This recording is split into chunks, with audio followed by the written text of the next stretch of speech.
Hey, welcome everybody. Come on in. We find you a seat. We've got plenty of room for everybody. Man, we got a good crowd here today. I'm so happy to see everybody. We've got some new faces that we haven't seen before, new members that have joined us since we had our stuff over in Plano at the Plano train show. So thanks for everybody coming in. Appreciate Chris Mahan for helping out at the front desk today, with David Crumpton and Trapper being elsewise. Steve, good to see you. Finally, I mean, we talk several times a day, but it's great, always great to see your face here. Thank you for coming over. Guys, I want to first off welcome everybody, but next I want to thank the Texas Western for letting us have our meetings here. This is a great facility. We're really lucky to have it here. And I want to ask Mr. Cowles if he'll say a few words about the Texas Western and tell us about some of the stuff they've got going on.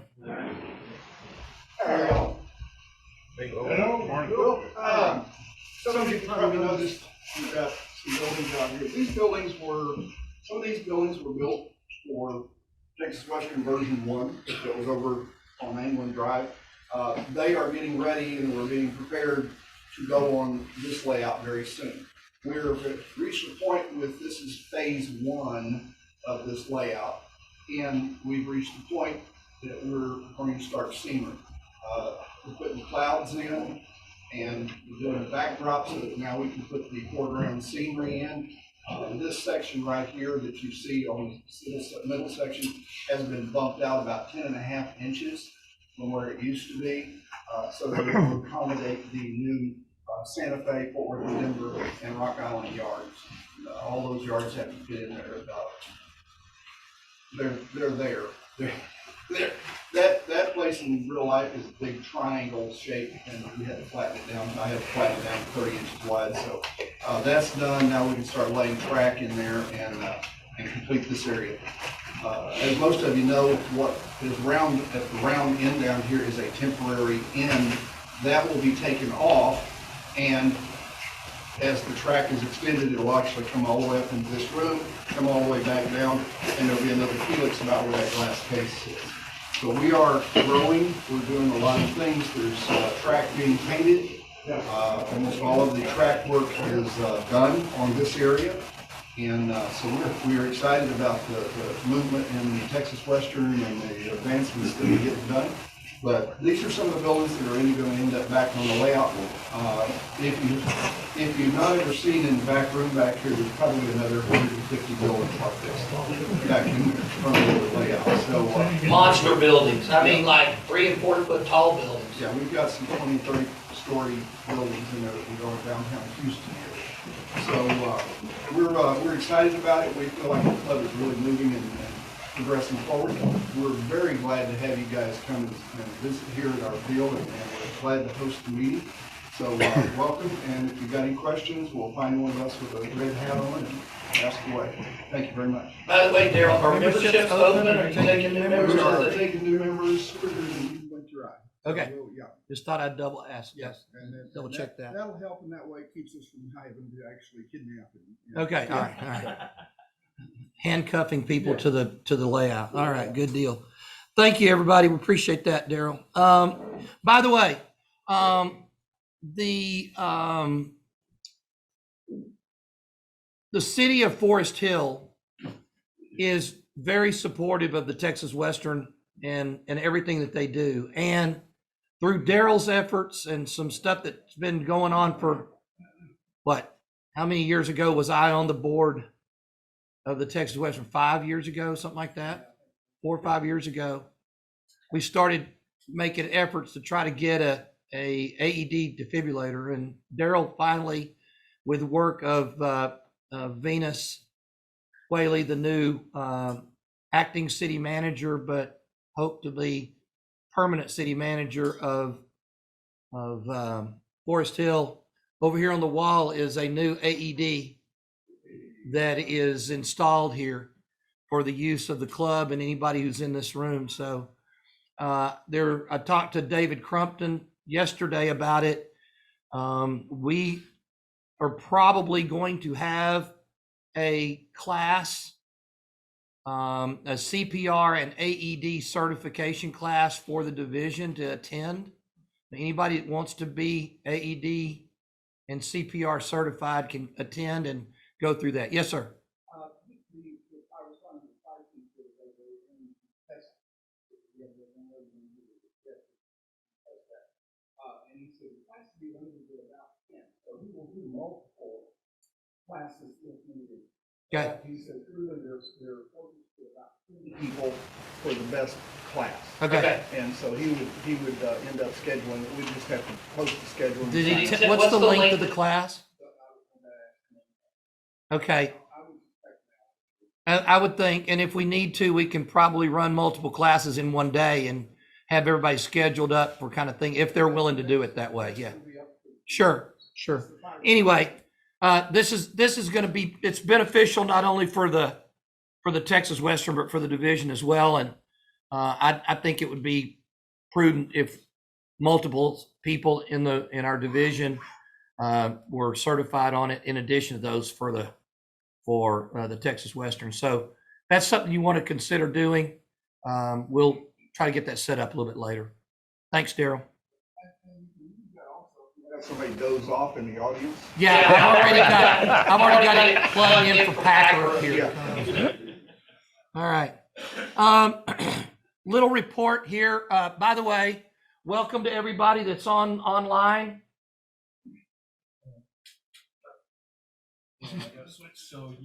Hint. Welcome to everybody who's online. And I can't see who is online, please. Thank you.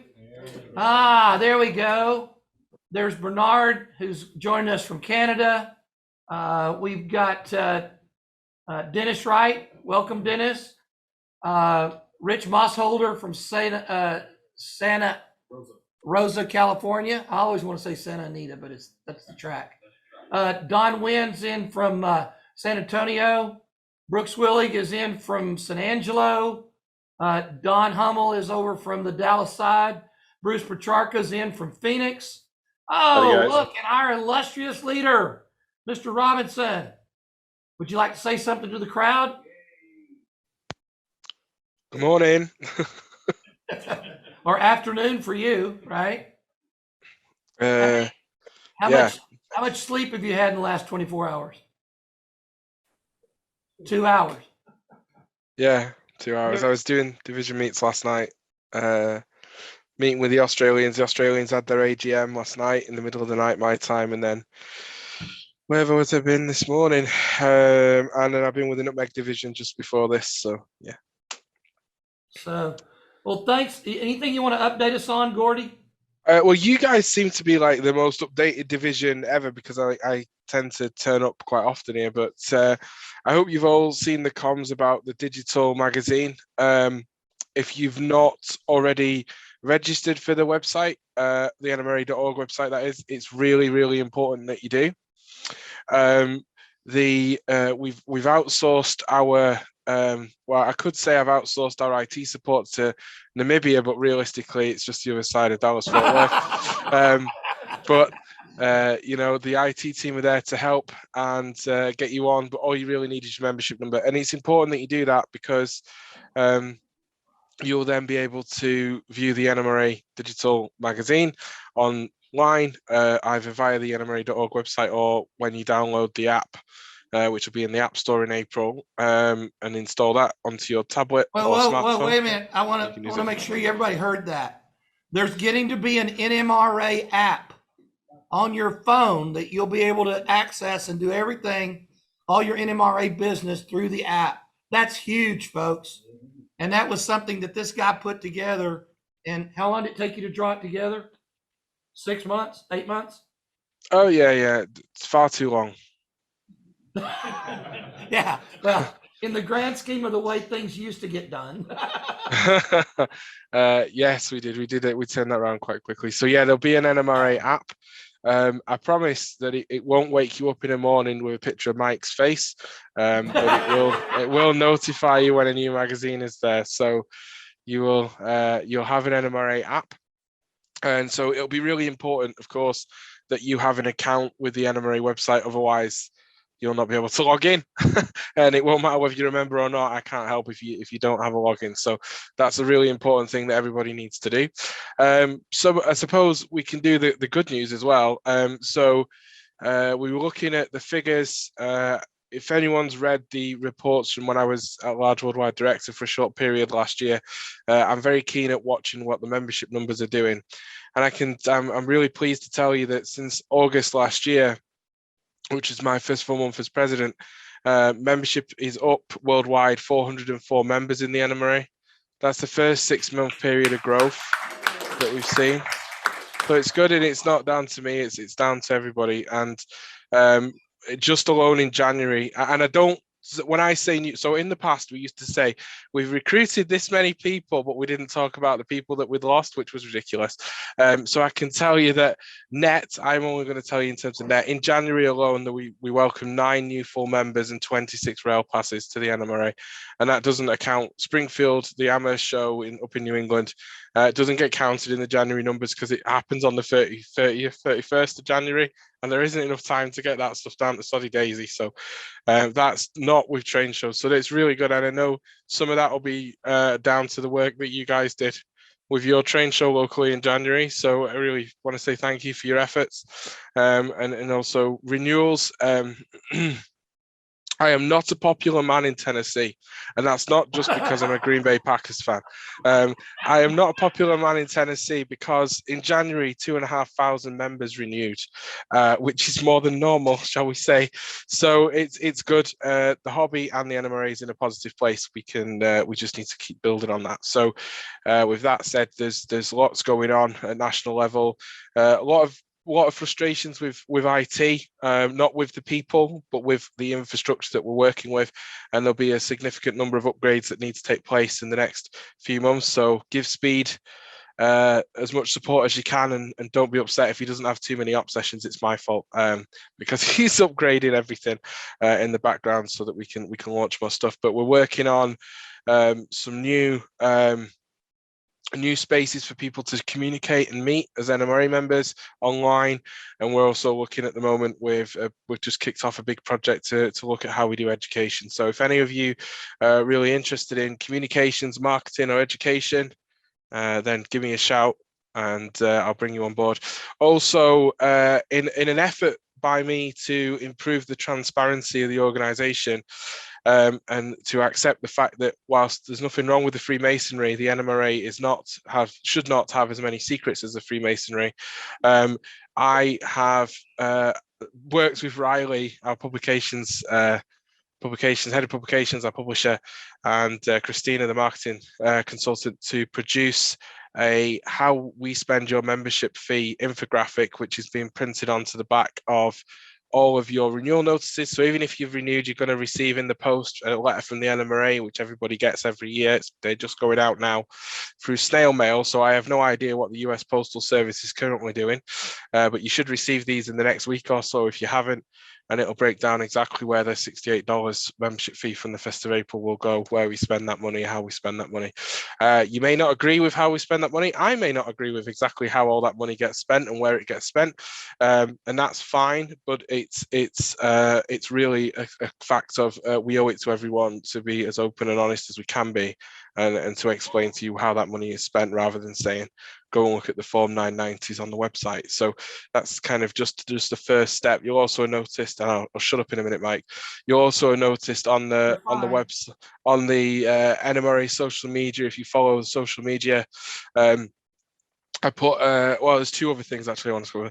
I put out an NMRA presidential diktat that the cultural messaging needed to change, and we needed to talk more about the relationships and the value that people get out from membership, and less about there's a train show happening and then next thing, there's a train show cancelled, because that's just a waste of time. So we've done that. You'll see some different messaging coming out. It's working. People are responding positively to it. At the end of the day, it's just talking about what we really do. It's just, being positive about how we do things. So we're doing that. And then finally, there's going to be some changes to some AP paperwork, because there was some duplication with author and volunteer, asking you to fill in the same information twice. So I'm not watering down the AP program. Nobody hit me with a stick.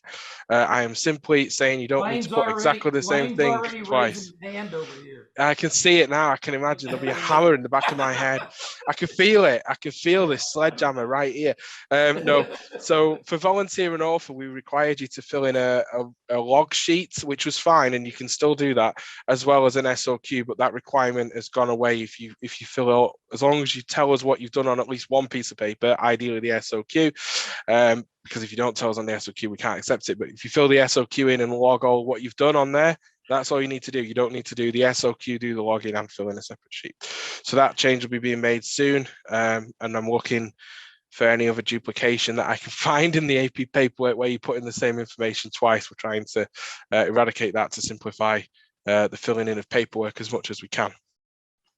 Well, I know that's already been going on for a while, but that's the recent one. Mossy's got a question there. Mike, if you're okay.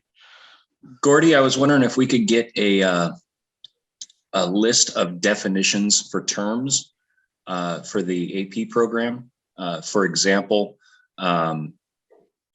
where it says NMRA sponsored, there's been a lot of debate lately as to what that term means. And it's come to my attention recently, and it's not spelled out in the AP anywhere, that an NMRA sponsored event means that it has to be insured by the NMRA. And I think that needs to be in the paperwork so that we understand, as those of us who are working towards our MMR, that would be good for us to know.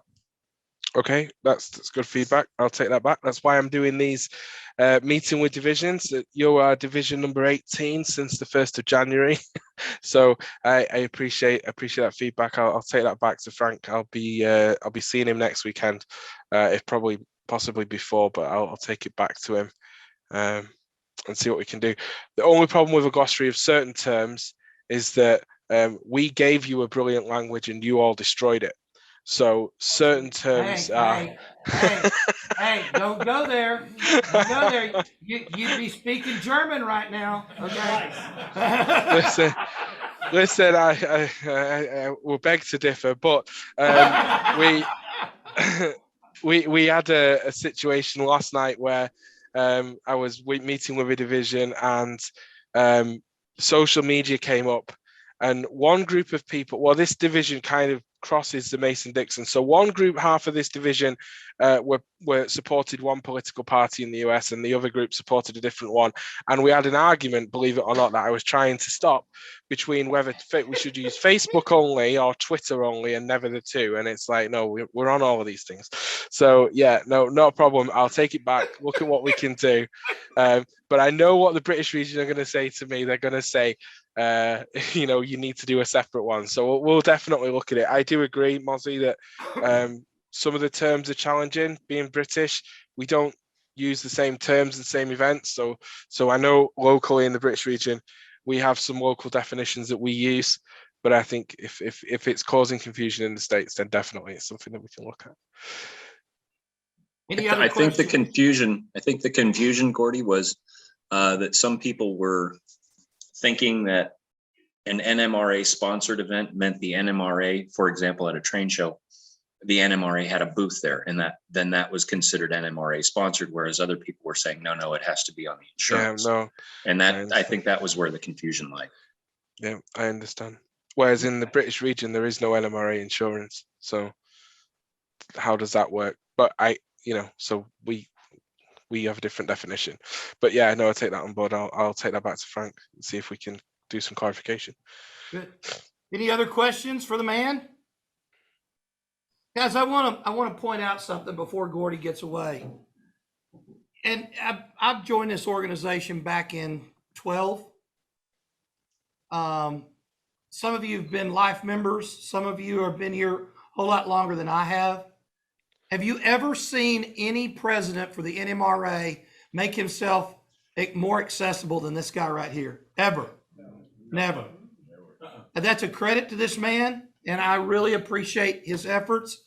He started coming to our meetings last year, and we're very fortunate to have Gordy join us as often as he does, because just like he said, 2 hours sleep in the last 24 hours. So yeah, he's already dozed off now. Yeah. Sorry, I was just taking notes about AP and NMRA sponsored stuff. Sorry.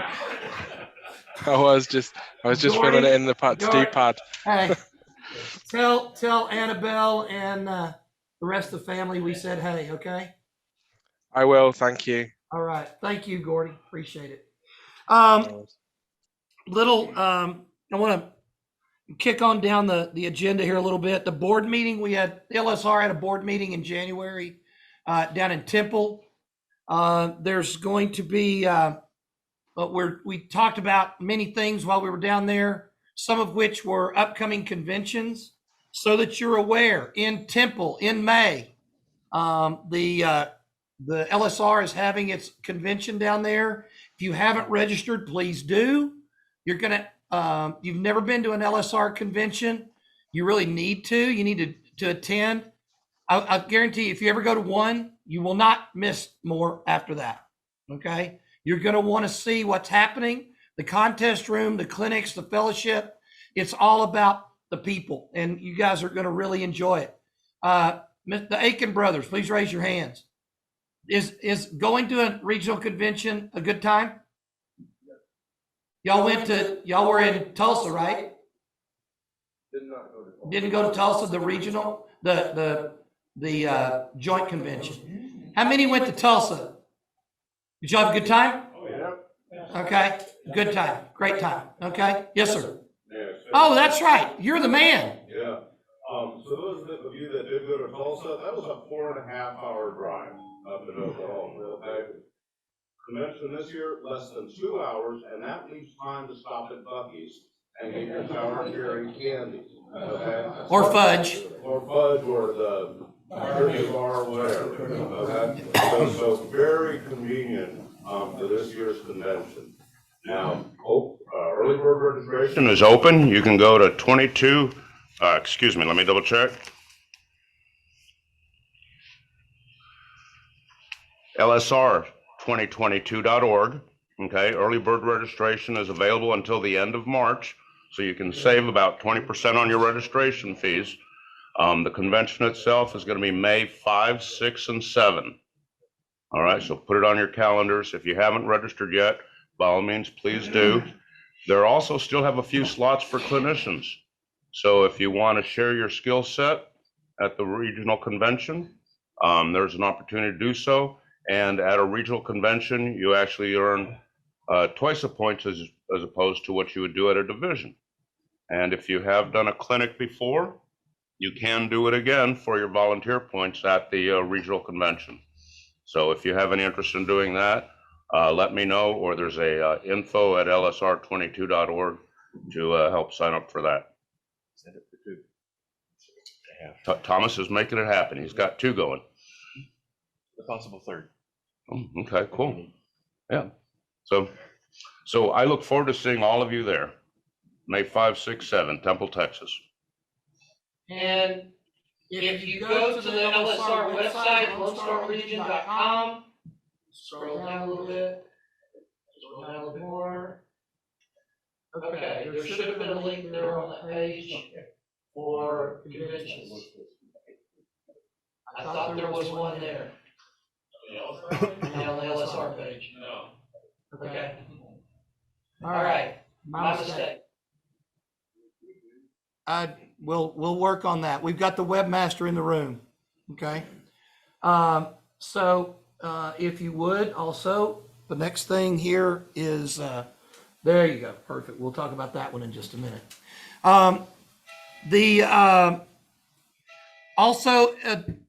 Future conventions. And by the way, Mr. Lysing over here, who's subbing in as a cameraman for us, is the regional conventions advisor. So if you got anything that you want to know about conventions, talk to Mr. Lysing.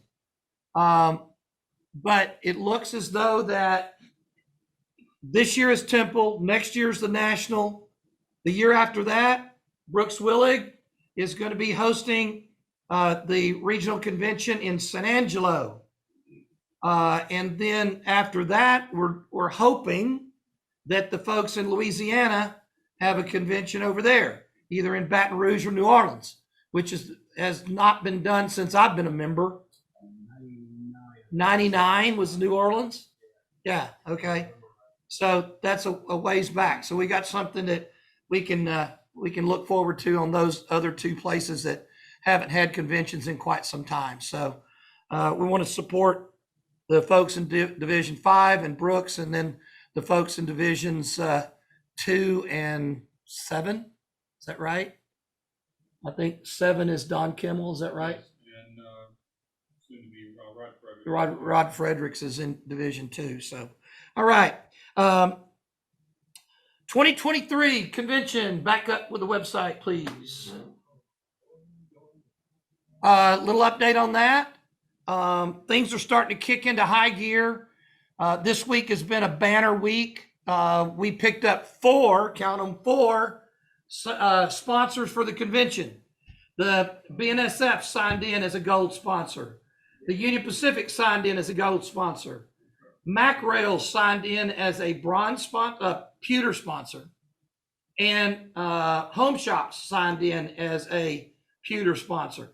Right now, we're hitting the ground with the Treasury, and we're going to start seeing a lot more stuff happening, publicity, things like that, which is great. Mr. Mahan, where's Mr. Mahan? Back in the back. Stand up, please, so everybody can see your smiling face. Mr. Mahan has stepped in as one of our volunteer coordinators. If you want to volunteer for the convention as doing whatever he needs to assign wherever, please contact him and see him after the meeting. We really need to start getting worker bees signed up to help do certain things, whether it's manning the door at the contest room, whether it's helping with the concierge services, directing people here, there, and yonder, wherever they need to go, whether it's helping people get on and off of buses. Those are the kinds of things we need help with. So please contact Mr. Mahan, and you can go to, back to the website, please. Go down to the bottom, lower. Oh, by the way, this beautiful website is the work of Mr. Stephen Gradke. Please raise your hand, Mr. Gradke. He has done absolutely stellar work. Go to convention committee, please.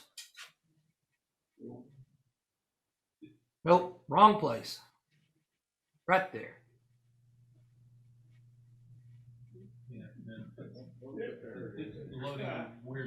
There we go. Okay. Now, scroll down. Scroll down. Scroll down a little bit more. See right here at the bottom, it says volunteer coordinator. If you click on that little button that says contact, you can send him an email directly. Okay? Anything that you need to know, any people you need to talk to, these are hot now. These are active, and you can send stuff directly to these people via the website. Okay? So this is all good. We've also, scroll back up a little bit, please, back to the homepage. Go to featured layouts. Now we've got a list of layouts that we're going to be hosting and having people on the layout. Mr. Ferris, your layout's on here already. Okay. We scraped stuff off of the DFW interchange and put your layout on. Because we talked about you being on the layout tour, right? Yeah. Okay, cool. Yes, sir. Does it have to be an NMRA only layout on the tour? No one who is not a member of the NMRA can host a Talk about the club. tub. Yeah, we're going to figure that one out. Yeah. I'm going to have to get a ruling on that from legal. Yeah, because we're not all NMRA. We may need to do that for insurance purposes. I understand. I'm just saying. Yeah. Okay. And it's not my call. It comes from legal. That comes from on high. Okay. Because if somebody trips and falls at your club, they're going to look for restitution somehow. We'll have to discuss it. Okay. All right. But the standing rule is, especially if it's a private layout, they're not a member of the NMRA. They cannot be on the layout tour. Okay. All right. Let's see here. You can go ahead and click back. If you have not seen the promo videos, they're all on that website. I really urge you guys to spend time. By the way, hotel registration is open on this website. As soon as we get a little bit more paperwork completed, we're going to open up convention registration. Anybody who's working on the convention as a volunteer gets staff rate. Okay. So you will be able to come in and work on the convention. The registration is like, well, let's see, we're going to have $165 normal registration, but staff is $100. Isn't that what we said? $100 for staff registration. I think that's what it is, $100. So you get a discounted rate to come in. Plus, you're going to get a staff shirt for the convention. Okay, you don't get the fancy one like Mr. Packer's wearing up here because that's for the leadership team. But you will get a volunteer shirt for working at the convention. So we got all kinds of good stuff. So volunteer, step up to Mr. Mahan. Let's see. I wanted to initiate a theme for this year for the division. You're going to see it over and over and over again. And this year's theme has got two parts to it. First, helping your model railroading dreams come true. Okay? Because that's what we're doing here. We're helping you become a better model railroader and helping your layouts become what you want them to be. So I'm going to keep driving that home all year. It's going to be in emails. It's going to be in publications, everything, because I really think that's what we need to strive and focus on. The second aspect of that whole theme is this. If you do nothing, expect nothing for a result. Pretty true words, don't you think? Okay. You're only going to get out of something what you put into it, guys. So if you don't put anything into it, don't expect anything back out of it. All right. So I really want to push those two things this year. I want to ask Mr. Richardson to come up and give us a little backstory and some stuff on the AP program, please. What backstory do you want? Well, you know. Yeah, along with the theme of getting better at what you do, that is the entire purpose of the Achievement Program. Its job is to make you a better modeler. It makes you better at your craft. It's going to stretch your skill set. You're going to start working with things you never dreamed of working with before. If you'd asked me before I started, I would have told you flat, I will never work with brass. It's not going to happen. Probably not going to work with styrene. I like working with wood. Now, depending on the application, I'll grab any one of the three. So it's one of those things where it's a lot like going to college. The whole idea is they want to make you a well-rounded, well-educated person. The AP's the same way. They want to teach you how to do the various parts and pieces to become better at building cars, better at structures, better at scenery, better at your track work, better at this and that, and then turning around and sharing that back to the hobby. So I highly encourage anybody, if you haven't thought about it, give it some thought. If you'd like to talk about it, I'm here every month, or most months at least. Feel free to grab my phone number, give me a call. Happy to talk to you about it at any time. There's certain things you have to do to get there. It was laid out by Eagle Scouts, so if you're familiar with the scouting side of life, it runs along the same way. There's different categories, different badges you have to get, and you get enough of them, and they're all the right categories, that you become an MMR. There are most people in this room, if you've got a layout at home that's at least 4 foot by 8 foot in HO, smaller if you're in N scale, a little bigger if you're in some of the larger scales. But if you've got at least that square footage at home and it's got some scenery on it and structures and the track works down and everything runs, there's a good chance you're probably halfway to MMR and might not even know it. So, And probably got golden spike. yeah, and definitely, yeah, almost certainly would have a golden Stephen spike. McGrath, please raise your hand. You need to talk to him about golden spike, please. Yes, yeah, we've traded a couple of emails on it, but we need to set up some time. It's pretty simple to do. Right now with COVID and everything, there are some things that we can do remotely, and golden spike is like one of those. So if we can sit down, and in fact, we did this with Dean.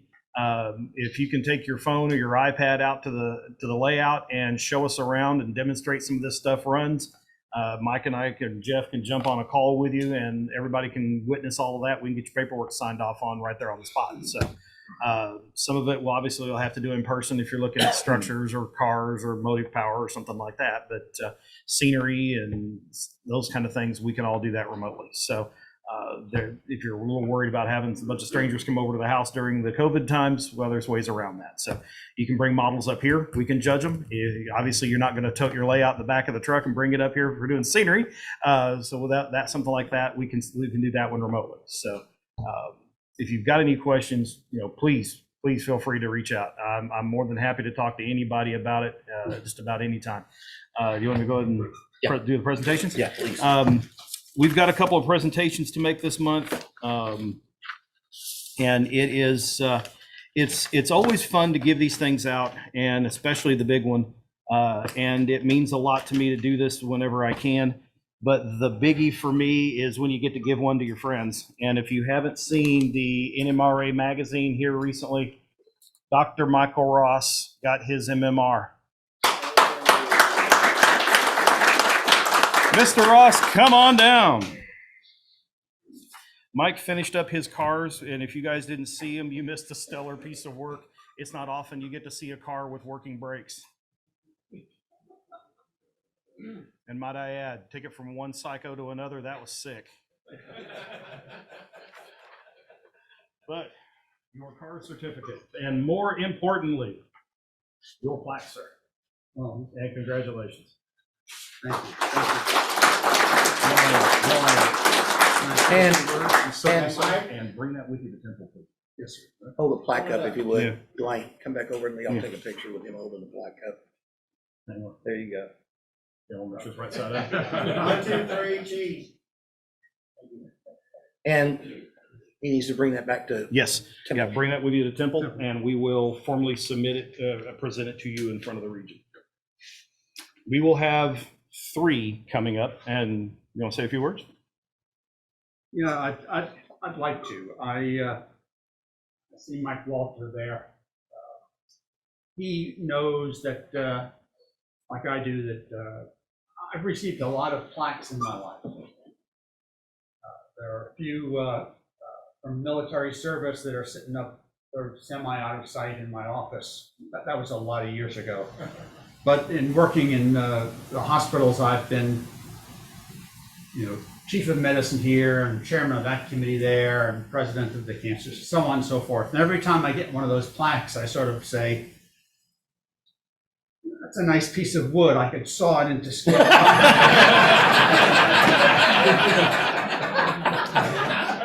And they used to have those little pins that hold the things on, a little grimy black, and that'd be the pin that on the end of the tie rods on old buildings. And if I could peel this piece of brass off, I could use it for something. And sort of how much they meant. But this one really is neat.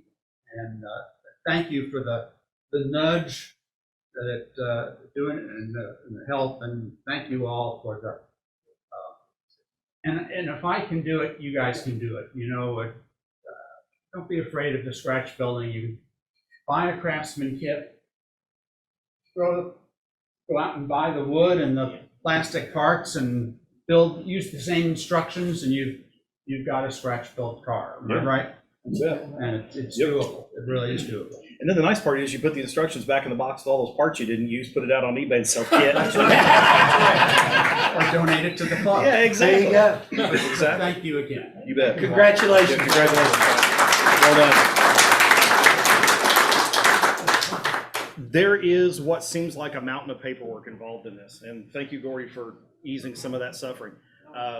Speed and I have been talking about another option too that might help print out some of this stuff for us. So there are some things that really seem daunting when you get in the middle of it. And you start looking at all the buildings you have to scratch build and all the cars you have to scratch build and how many of them have to be merit judged and all that.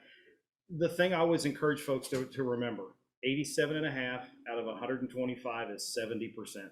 If it's C- or better, you should be in. And that pretty much encompasses an awful lot of our work. It doesn't have to be an A to pass. It's as one of my daughter's college professors recently said, C's get degrees. You know, in fact, Mr. Ross, would you confirm for me the guy who graduated last in his class is still called doctor? So, you know, it's having MMR does not mean you are the end all be all, but it does mean you've done the work. You've done the effort. You've put forth the work, and it's been deemed good enough to pass. But even if you barely get by it, I mean, if you're an 87.5, 88 modeler, you're still better than you were when you got started. And everybody I've talked to, and again, Dr. Ross here will tell you, you're better now than when you started. You will have learned along the way. You will have picked up new tips and tricks, and you'll learn from all the others who have gone before you doing it. I mean, I'm still picking up stuff all the time. Steven about knocked me over with a feather here a couple of months back, well, a couple of years back now. We were doing decaling over there, and I was like, you know, finding these little white decals on this blue sheet is not exactly easy, but when they put them on a white sheet, it's almost impossible. And he goes, here, turn it over, take a magic marker. Color it until it sinks through, and poof, now it's black in the background. You can see all your lettering. And I went, I've been doing this since I was 6, never dreamed of this, you know. So I mean, it's always fun when you start trading these things around with everybody and you start picking up new techniques. So it's always good to come to these clinics and come to these meetings and pick up all these things. And you got a problem, ask. I'm trying to do this. Has anybody run into this before? And I promise you, if you ask 30 people, you'll probably get 35 or 40 different answers. Because some of us have tried 2 or 3 different things, or we're willing to share them all. So again, if you've got any questions, please let me know. It will make you a better modeler. I guarantee it. So back to you. Any other certificates? That's it. Okay. That's all we got. Put pen to paper. I know we got All some right. guys sitting around here sitting on some stuff. They just need to fill out the paperwork. In every January, the division, starting back about 5 years ago, as a thank you for the time and effort that the people put in who are part of your leadership team for the division. And we've probably got one of the, if not the most extensive leadership team of any division in the United States. I would put it out there. Okay. If you've not seen our leadership team, go to your Cowcatcher division website and look at all the people who are sitting amongst you that help do things for the division, whether it's David Grine and Jim helping with refreshments and making sure you guys have food and drinks, whether it's Cole Rash doing programs, different people doing different things. Everybody is pitching in to help pull the load for everybody else. So in January, we have an appreciation dinner for those people. Starting this year, I thought it would be appropriate if we started adding to our awards list the outstanding member of the leadership team for the year, based off of their work, their devotion, and how much they have really stepped up when asked to do their job. So at this time, that particular person wasn't at the leadership dinner, so we couldn't present the plaque to them. But today, they are here, and I'd like to ask David Cranda, would you step up here, please, sir?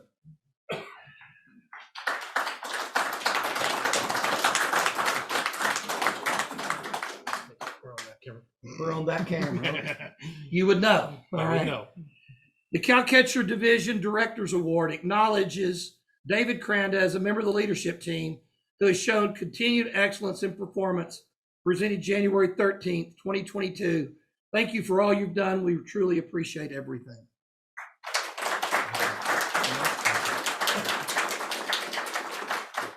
David had a day off yesterday. How'd that happen? Who authorized that? Yeah. Go figure. You know what he did?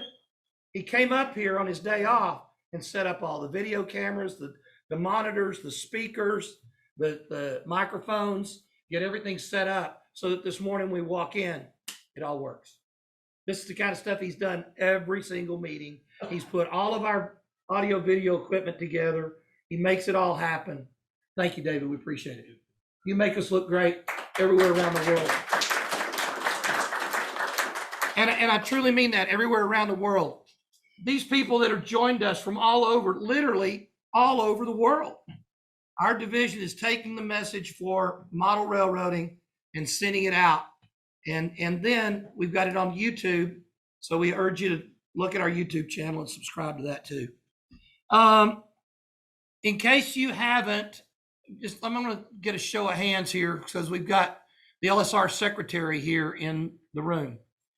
How many of you have not seen an election ballot for the NMRA elections this year? Please raise your hand. Mail or email. Okay. And what do you want them to do? I need an email address and your NMRA number so we can get folks notified. We will contact National and get you a ballot. Everybody deserves the opportunity to vote. Okay? Yes, sir. Mike, is that the one that you're on? It is. That email? But this is not being self-serving. Okay? And I wanted to clarify that. Okay? You can put Mickey Mouse in on the right end. It's all good. Okay? I've been called worse and I've lost to better. Okay? So, that it is an election that there are other contested ballots, there are contested offices on, and you need to have the opportunity to vote. Moreover, pardon me. Moreover, we're trying to refine the election process to make sure everybody gets the opportunity to vote. So if you haven't received your email for your electronic ballot, and if you don't receive email, your paper ballot, then please contact Mr. Palmer. And if you don't know how to contact Mr. Palmer, contact me, and I will then forward it to him. Okay? director@cowcatcherdivision.org. And I will forward the information over to him. All right? Your name and your NMRA number. Okay? Thank you. Let's talk about tips and tricks. Okay. I'm going to lead off here with something that I thought was kind of neat.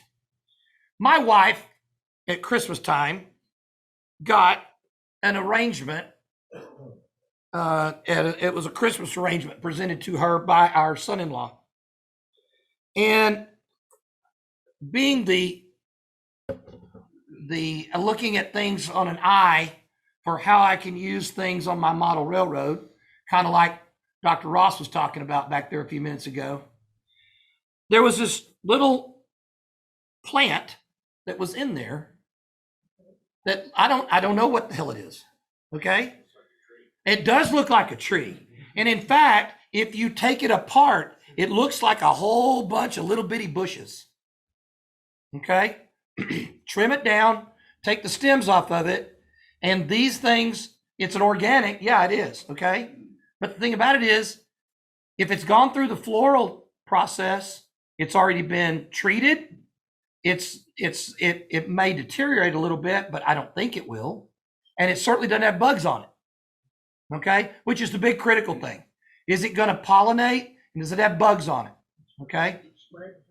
And so that right there, that's a whole bunch of little bitty bushes, man. Or if you're in O scale, Dr. Ross, it's one bush. Which brings up the next topic, okay? Don't be afraid to go to the floral department at Michael's or Hobby Lobby and take a look around for possible landscape materials. That's a great source for that, okay? And cheaper. That's exactly right, Clarence, okay? On that note, you can get Caspian, right? Caspian. You can take that home, carve up a tree trunk. It'll be one good use for balsa wood and model railroad tree trunks. Carves real nice and easy. You put your wood grain into it, get it all tapered out, and then you take Caspia, you can drill holes in it and mount those in there as your branches and make wonderful foreground. Now, Dwayne doesn't want to get anywhere close to this because he's allergic to baby's breath. But the individual little bitty flowers on the baby's breath, if you glue them down one at a time, now you've got a little bitty flowering bush somewhere next to a house or in a field or something like that. So that's a bunch of little bitty things. So start looking at different things around that you have through a different set of rose-colored glasses. Dwayne, you had something else? Yeah, you asked me about one particular subject. I'm trying to figure out what that is, but I've got a couple of other things I can move on. One of the things that Mike does a lot is talk about his 3D printing. And the 3D printers, especially the stuff where he's printing where you're using a lot of PLA, that stuff goes together with ABS. MBS. ABS. Goes together with MEK, just like any other styrene project would. So you can take these things, cut them apart, mix and match them, and whatever else. So Mike's been printing up a bunch of trucks that he found online, and I've been doing some kit bashing, shall we say. And between what he and I have been able to put our heads together with and figure out how to slice the vehicle up and get them to get good, clean prints, I've been able to go back and customize them and mix and match them and things like that. So there's now variations on the theme to create trucks that nobody else has got. Right, and this is what Dwayne's talking about. And I'm bringing out the O-scale one. This is a 1920s Model T truck cab. Okay, so this is the rear end of a tank truck, and now we can put them together, and now you've got a water truck, tank truck, anything that's going to haul liquids. Okay, petroleum products, gas, whatever. Okay, now the same token, here's a stake bed. Same front end, different rear end. All right. And having just done this, you can take a razor saw. If you turn that bottom of that stake bed over, you can lay that razor saw flush with the bottom of it and cut the frame and the wheel and axle assembly off, and then make a board by board flatbed out of it. You can make your own stake side out of it and narrow it up if you want to. You can put a headache rack on it. You can put side frames on it. I mean, it's just, the choice is up to you kind of deal. I'm tinkering around right now with the idea of turning one of those into a wrecker and putting the old A-frame style beam on it so that you can make a wrecker out of it. So there's a lot of options out there. So just be creative, look at things through a different set of glasses, and it might help you there. Show and tell. Yes, sir. I got to tell a story. Way back when my kids were kids, we were on the Big Island in Hawaii, hiking out through the wilderness, and I spotted lichen growing on some logs. And lichen was very popular back then. Not much now. Took my shirt off to use it as a bag, and the entire family, 5 of us, gathered the lichen, carried it back to the rent car, and then I got to thinking, the ag inspection, they may not want me to bring it in. So we went out and got a big cardboard box, packed it all in there, sealed it up, and mailed it. Shipped it home. To myself. Yeah. And unfortunately, by the time I got around to it, it had dried and crumbled so much that it was almost too late to treat it with bleach. Yeah. But that's a kind of a favorite memory of mine, is us out there hiking through the woods. And finding that. With me bare from the waist up, carrying a shirts full of lichen back to a rent car. I did something similar here a couple of summers ago. We were up in Missouri touring an old textile mill, and the trees that were up there would shed their bark in really thin little sheets, and I mean really thin. And I was standing out there while we were waiting on the tour guide to get caught up, and I'm standing there looking at that bark, and I evidently get this look on my face that my wife has come to recognize, and she goes, "What are you going to make out of that?" And I'm looking at that going, "That's shingles. That might make some really nice shingles." So my kids are looking around going, "You want us to help you pick some up?" "Sure." So there's my son and I walking around the rest of the tour with our hats off like this, piled full of tree bark. Everybody looking at us like, what is up with those two? And turned out it was a wee bit too thick for shingles after all of that. Yeah, Mike? Fun stuff. Got it. Several times I've asked people what color paint to use for tree trunk, and everyone always says camouflage. I went to the big box store to get some, and naturally they were out, so I went looking for an alternative and found roof accessory paint color Yep, weathered wood. Yep. yep, And this is the brown gray. yep, Try that for your tree trunks. yep. Mike, Mike, Here. we want to get a view of that on the camera up here, if you don't mind. Just hold it there. He's going to zoom in.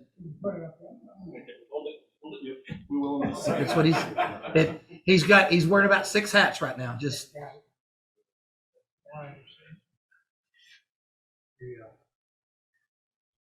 It's on the big screen. no, it's not. Yeah. We got the gallery view. Yes, it is. Oh well. This is the only one that sees gallery. Oh, okay. Because it sees buried now. There you are. It's there. Okay. We got it.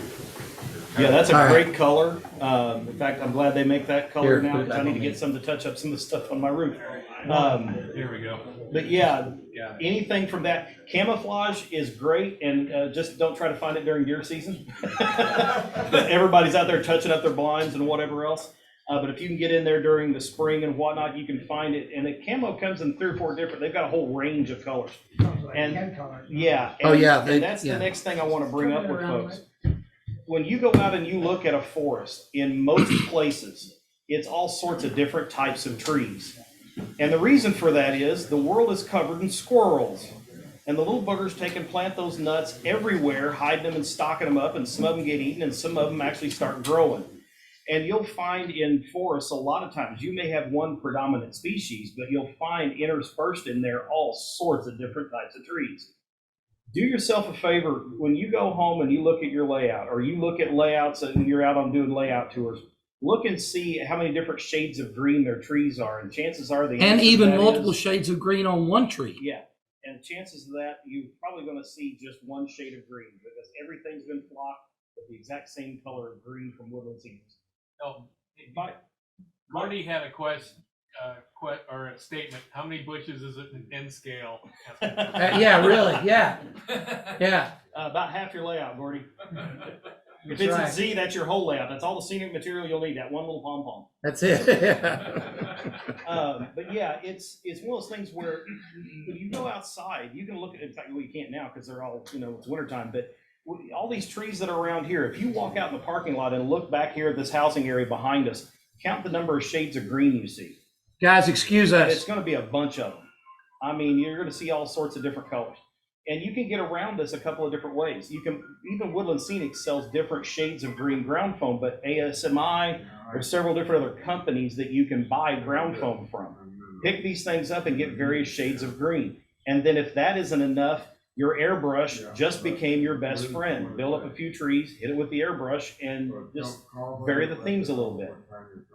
You can even go so far as to, if you have your lighting directional on your layout, where you've got spots for track lighting, something like that, then your sun is always coming from the left to the right, for example. You can come in when you're putting your tree together and you flock the green on it, you can come back in with a real light shade of green and put it down just that one side of the tree, and when you go to plant it, turn that towards your lights. And that is the sun hitting off that one side. It will help create that shadow. You can also flock your tree starting upside down. Put your darker color in it upside down, turn it up, put a lighter color on it, and then put your directional color on. And now you've created depth with the shadow and set your light source as well. All right. Yes, sir. You can highlight it with the airbrush Mhm. too instead. Very much so, yeah. And that's one of the things I struggle with is where I model in northern New Mexico and southwestern Colorado. Depending on what range of elevation you're in, there's a lot of blue spruce, and nobody really makes a good color for blue spruce in ground foam. So you're always having to whip out the airbrush and highlight everything, because it's a real bluish green color. And Central Valley, Central Mountain Gems, whatever it is, Grand Central Grand Gems. Central Gems, they make a really nice looking blue spruce. But I don't know where they're getting their foam from. That's what I'd love to find out. But yeah, don't be hesitant to whip out the airbrush on a few trees. Oh, one last thing on the tree subject. If you're doing deciduous trees, a lot of people will go and grab the polyfill, thin it out real thin, and put that net around your armature and then flock that, right? Well, a lot of people buy green to do that with. Get black. Micromark sells it, and the neat part with the black is it just disappears. You put a little bit of flocking on the outside of that thing, and you will never see the black. And it is stunning the difference that it makes. If you get a chance, give that a try. And you can buy a great big bag of it from Micromark for like 13 or 14 bucks. So. All right. Yes, sir. Mike? One thing I would like to know, I think this meeting today is a record for our attendance. I count between online and present here 58. 58 people. Great. All right. Cool beans, guys. We've been wanting to break the 60 mark for a long time, so. Yes, I have the application, the membership application. Yeah, for anybody that's not a member, we can sign you up and you will become one. Thank you. All right. Cards in the offering plate. That's right. That's right. We'll pass the hat a little bit later, and just like the Baptist preacher. All right. Yes, sir. You had something. Yeah. Show and tell. Okay. Show and tell. I don't know if you were wondering what the Norfolk and Western guys doing in Texas, follow the grandsons. This is a 3D printed boiler for a Norfolk and Western Class M locomotive. One of the fabulous things about 3D printing is if you've got something that is relatively exotic, the N&W was almost the only railroad in the country that used 12-wheeler or 8.0 engines. So now I've got a boiler, and look at these shapes. Can you imagine scratch building those shapes? Oh, that'd be crazy. Well, the neat part about that is not only could you build a locomotive out of that, that could be a flat car load. Yeah. That can be down in a building for a boiler for a manufacturing plant for powering all their machinery or their heating system. I mean, there's a lot of A options for lot stuff of like options that. for that boiler. There was a scrapyard in Roanoke, Virginia, that had three of these things back in a corner, the lost locomotives of Roanoke. And it was like this, except with rust. All right. If you go to Strasburg Railroad, you'll see a restored one. Nice. Thanks, Jeff. Appreciate that. Yes, sir. Gary.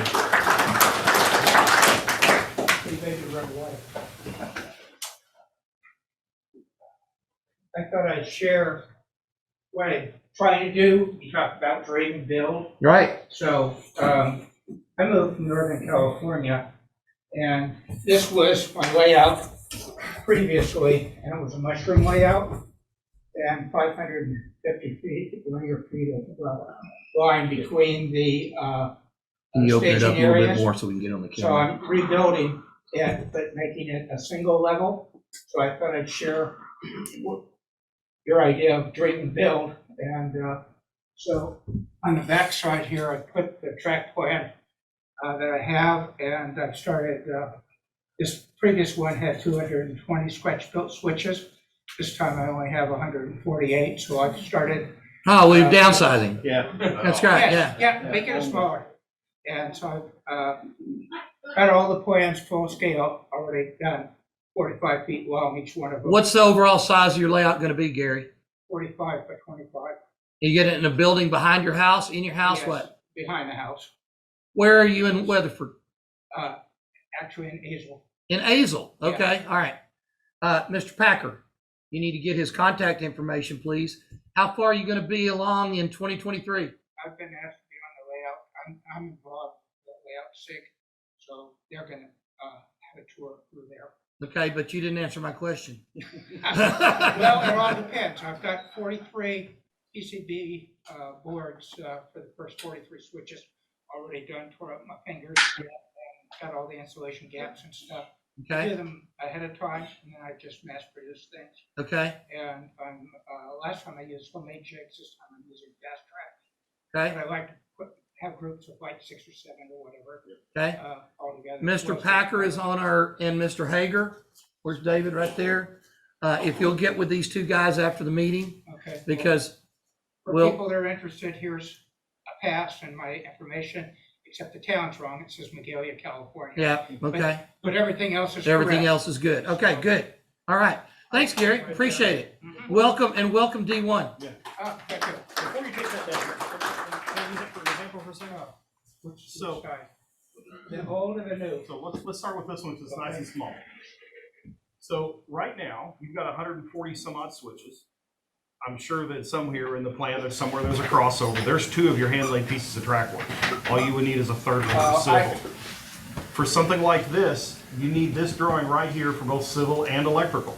You can show in what your curve radii are, what your turnout numbers are. You can come in here for electrical. You can show where your power districts are, where your drops are going to be, where your gaps are, where any return loops are, things like that. This drawing right here is the bulk of both of those 2 categories.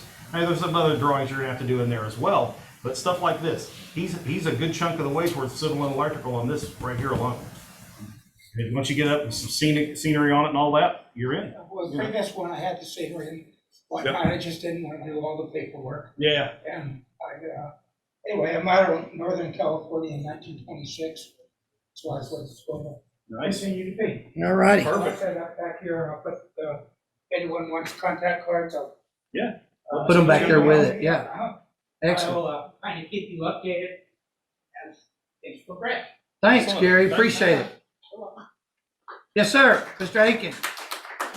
Casey. My back hurts. Anybody know how to fix that? Talk to Cole. He's got the same problem. He's seeing a physician about it. Try a smaller scale. Yeah, unfortunately. Unfortunately, the only real fix was to have been nicer to yourself when you were younger. Yeah. How do I go back and tell myself that? Yeah. Good. Everybody told me that growing up, and I was like, I know what I'm doing. Yeah. Anyway. Casey, you get a little more away from the wall. That Yeah. you're getting blinded. Did you want me to? No, Back- no, please not. Is this better? Much better. Thank you. Okay. Oh God, I don't want to look at myself. When we first joined up, we went regularly to the Division 3 meetings, and There weren't Division I meetings back then. right. Well, one thing that had really got us into is bringing projects we build as we were building them, because people like to see things as they're being built.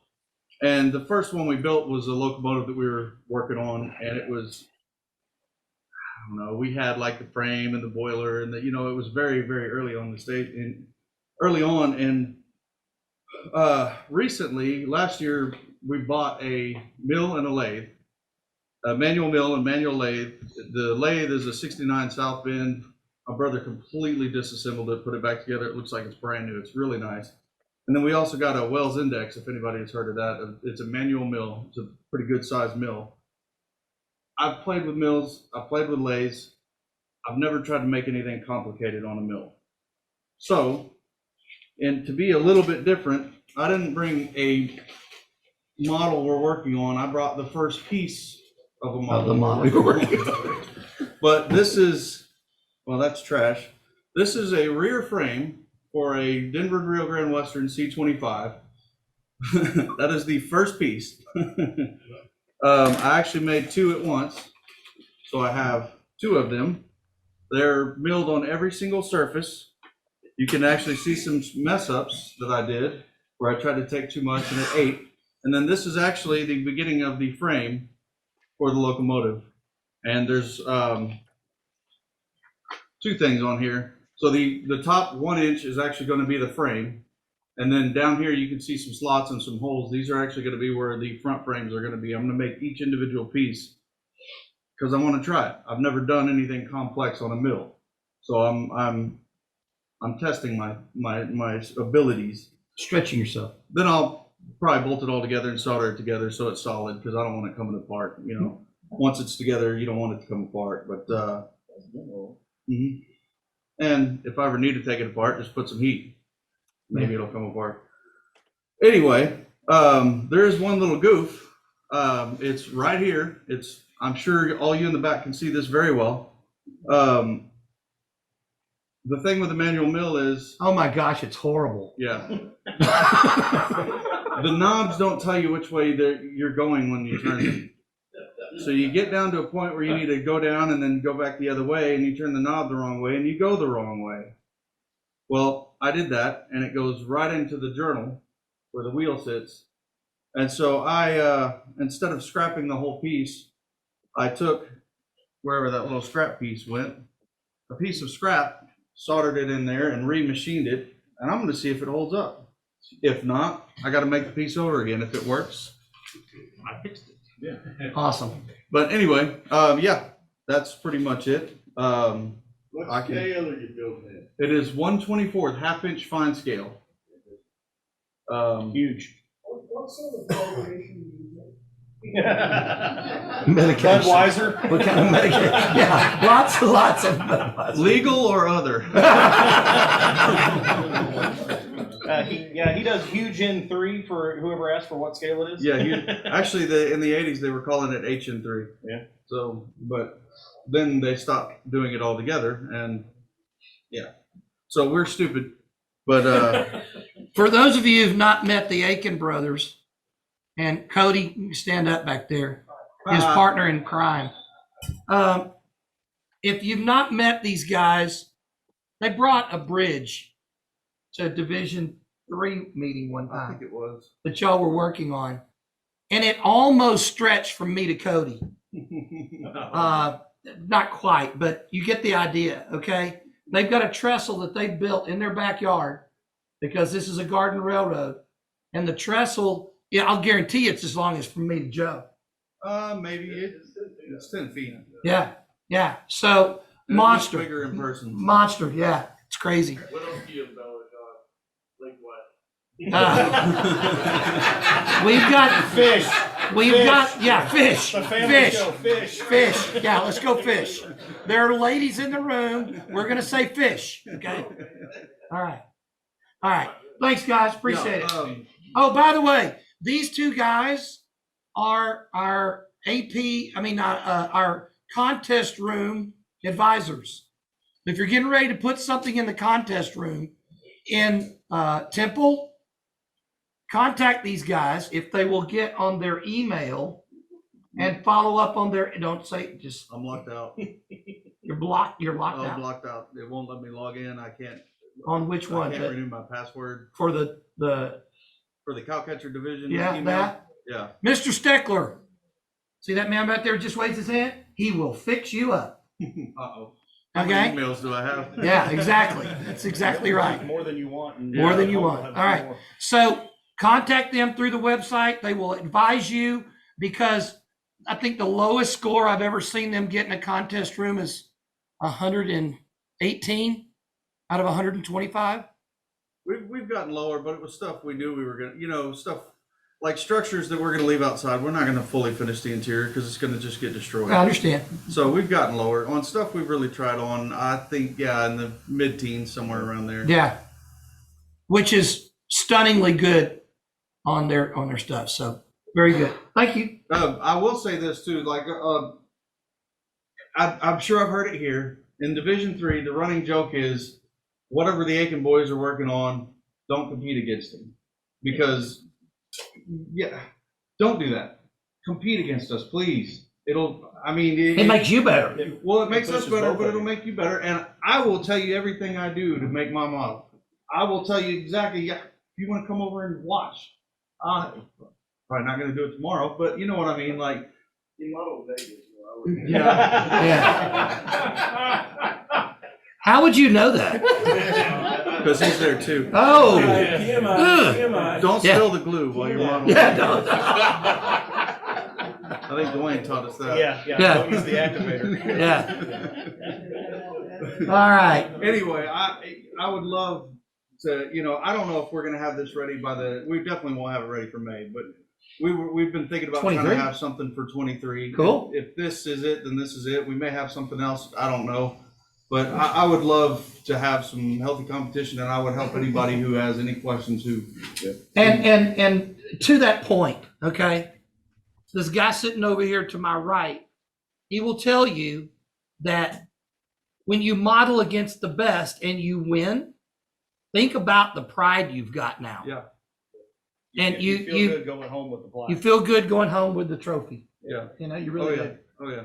That's it. And, the nice And of part course, about it is if the you don't people win it, in this you got room- motivation for next time. Yeah. And the people in this room remember when you got trophies for doing what you were supposed to, not just for participating. Right. You know what I mean? Right. So Yeah, I don't want to be the only one in a category. It's not fun. yeah, by default. You win by Yeah. default.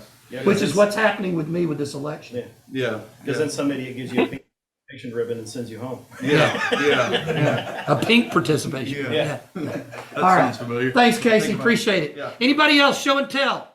Bruce has got a quick tip and trick. Ah, Mr. Petrarca. Hello there. I'm going to share a screen here with you guys, and everything that you were doing reminded me of this. We were talking earlier about the camouflage paint, and this is garden stuff, and so it fits right in with what you were just talking about. And but the point here is I'm using brass track, and so you don't want that bright brass hanging around, and so I painted this with We lost you, Bruce. camo paint on the track. Do you have me now? Yeah. Yeah. Yeah.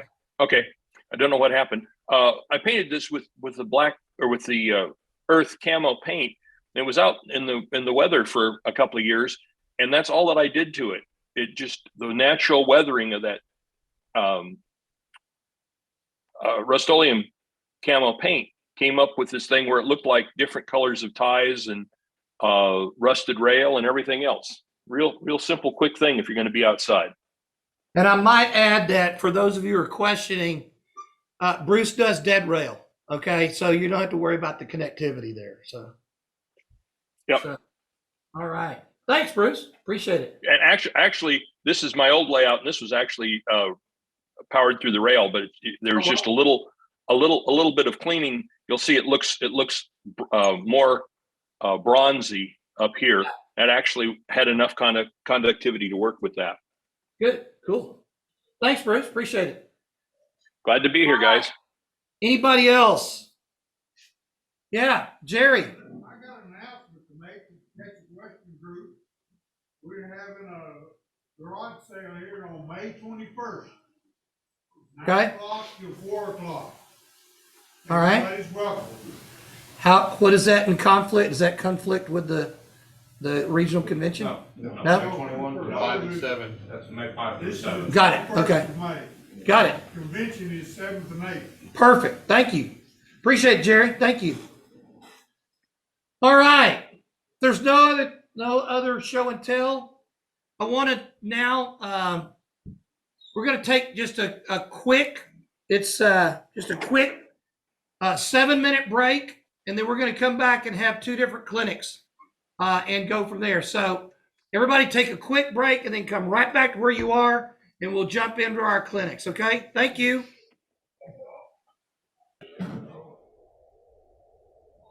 All right, everybody. So we're very fortunate today to have a guy that's joining us from Canada. He is the owner of miniprints, and miniprints is a company, an online company that sells 3D printed fine details. I've got a few of those up here on the desk. You can come up and take a look at them after our clinic, and I'm sure that he'll be referencing these during his presentation. But you'll be able to see and hear how this gentleman does what he does. So without further ado, I introduce to you Bernard Hellen of miniprints. Thank you, Mike. Thank you. It's a real pleasure to be with you down there in Texas. It's sunny and cold up here, probably a little bit chillier, although I hear you've been getting a little bit of our fine Canadian weather down there. We had some snow flurries earlier today, so. Yes, so we're not too far apart. And I'm coming to you from a brand new commercial space. So if it sounds a little bit echoey, it's because I'm in an industrial space, a 350 square foot industrial space. And I've just moved the business out of my basement. So the wife and kids are really thrilled. And I'm sitting in a brand new empty commercial space trying to get the business up and running.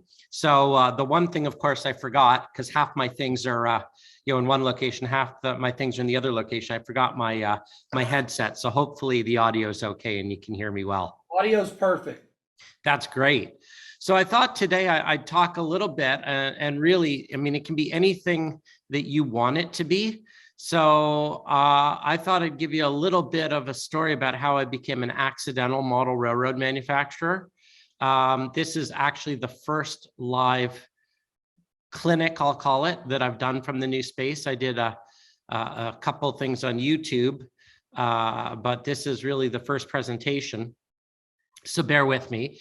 But since I'm in here today filling orders, I thought maybe I'll show you a little bit about what's involved in the process of 3D printing, talk a little bit about how I went from a model railroader to sitting in an industrial space printing models, and show you a little bit about some of the things I've been working on. So feel free to throw any questions in chat. I'll keep the chat window open, and I'll start by sharing a little presentation, and then we'll sort of follow around in the studio, and we're calling it Miniature Printerland. I had a contest to name the Mini Prints World headquarters, and Gordy Robinson came up with the winning name, Miniature Printerland. So welcome to Miniature Printerland, and I'll share my screen. All right. I can get down to the screen share. There we go. That was politically a good move to let Gordy be the contest winner. Well, it was actually by votes, and he got the most votes. Oh, okay. So I guess it was audited by Ernst & Young and double blind ballot, and he won on merit. Hermetically Gordy sealed won in on a mayonnaise jar, right? He won on merit. Okay, so I'm going to share screen right now, and hopefully you can see that presentation. Are you guys getting that in the crowd? Is it? Yes, we see it. Yeah, right. Good. Okay, fantastic. Okay, so my company is called miniprints, and tagline is "Make your model railroad layout come alive." And we specialize, let me just go over here. We specialize in printing very, very small things. The minier, the better. And this is me in Quebec City about 6 or 7 years ago. And I was working for a Canadian paper company, and I was their paper rep here in Toronto, but the mill was located in just north of Montreal in Quebec, and it was serviced by the Quebec-Gatineau, which is a Genesee and Wyoming short line. And I had a model railroad for about 5 minutes when I was 8 years old, but really hadn't thought much about it until much later in life. And I decided that I was going to model the paper mill that I was working at. And somehow, I think I'm on my first layout, because the 4x8 turned into what is now a basement layout that occupies 3 rooms. And this is my current layout. It's HO scale, and I model modern day freight operations. So it's 2 levels. The bottom level is hidden staging. The top level is in a room that's approximately 30 feet by 10 feet. That's the main sort of viewing area. And I'm trying to somewhat prototypically recreate freight operations between Montreal and Quebec City in Canada. And I'm focusing in on the port of Trois-Rivières. And it's kind of proto-freelance in as much as, I'm trying to represent the industries that exist on the prototype, but not everything is, exactly where it needs to be. One of the scenes that I really wanted to create was up here. I don't know if you can see the cursor on the screen, but it's right here near the speed tunnel. And it's this little scene. Let's see if I have a better picture of it. There I do, right there. And being, the typical Canadian, scene, I wanted to represent a little beaver lodge. So you can see just below the CN car there, I created a little sort of pile of sticks in the stream. And I went looking, this is about 4 years ago, maybe. I went looking for an HO scale beaver. And I could find them in O scale, and I could find, all sorts of different things, but nobody made an HO scale beaver. And I thought, it's kind of ridiculous considering it's the national animal of Canada. And, it's even up here on the Canadian Pacific. It's right on the herald, right on the logo of CP. So I was a little sort of surprised that I couldn't find a beaver to put on my scale. So being a recovering graphic designer, let me just go ahead here. Oops. Being a recovering graphic designer, I made one. And the first beaver, which was the one in the middle here, was sent off to Shapeways. And about 3 weeks later, I got a ridiculously expensive HO scale beaver for my layout. Of course, I showed 2 friends and they showed 2 friends and so on. And, everyone started to want these things. And I guess my big mistake was 2 years ago when I put it up on Facebook and showed the scene. And then all of a sudden I started to get, questions. Do you sell them? Well, it was a sort of a happy accident. We'll call it a hapsident, because right around 2 years ago, I got my first 3D printer, and I got this. This was a sort of one of the earlier Elegoo Mars resin printers. And I just started playing around with it. I'd always been interested in 3D printing. But when I saw the machines, a couple of years ago, they were, well, more than a couple of years ago, I guess 4 or 5 years ago, they were really large. They were, the resolution was kind of crappy. You could see lots of layer lines. They were extremely expensive, and I just didn't think they were at the level that I wanted for the detail work. But all that changed 2 years ago when I got this Elegoo, the resin printer.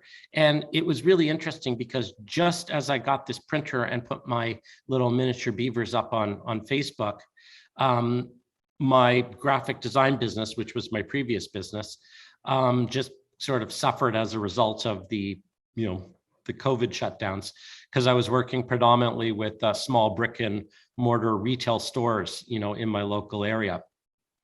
So my design business dried up.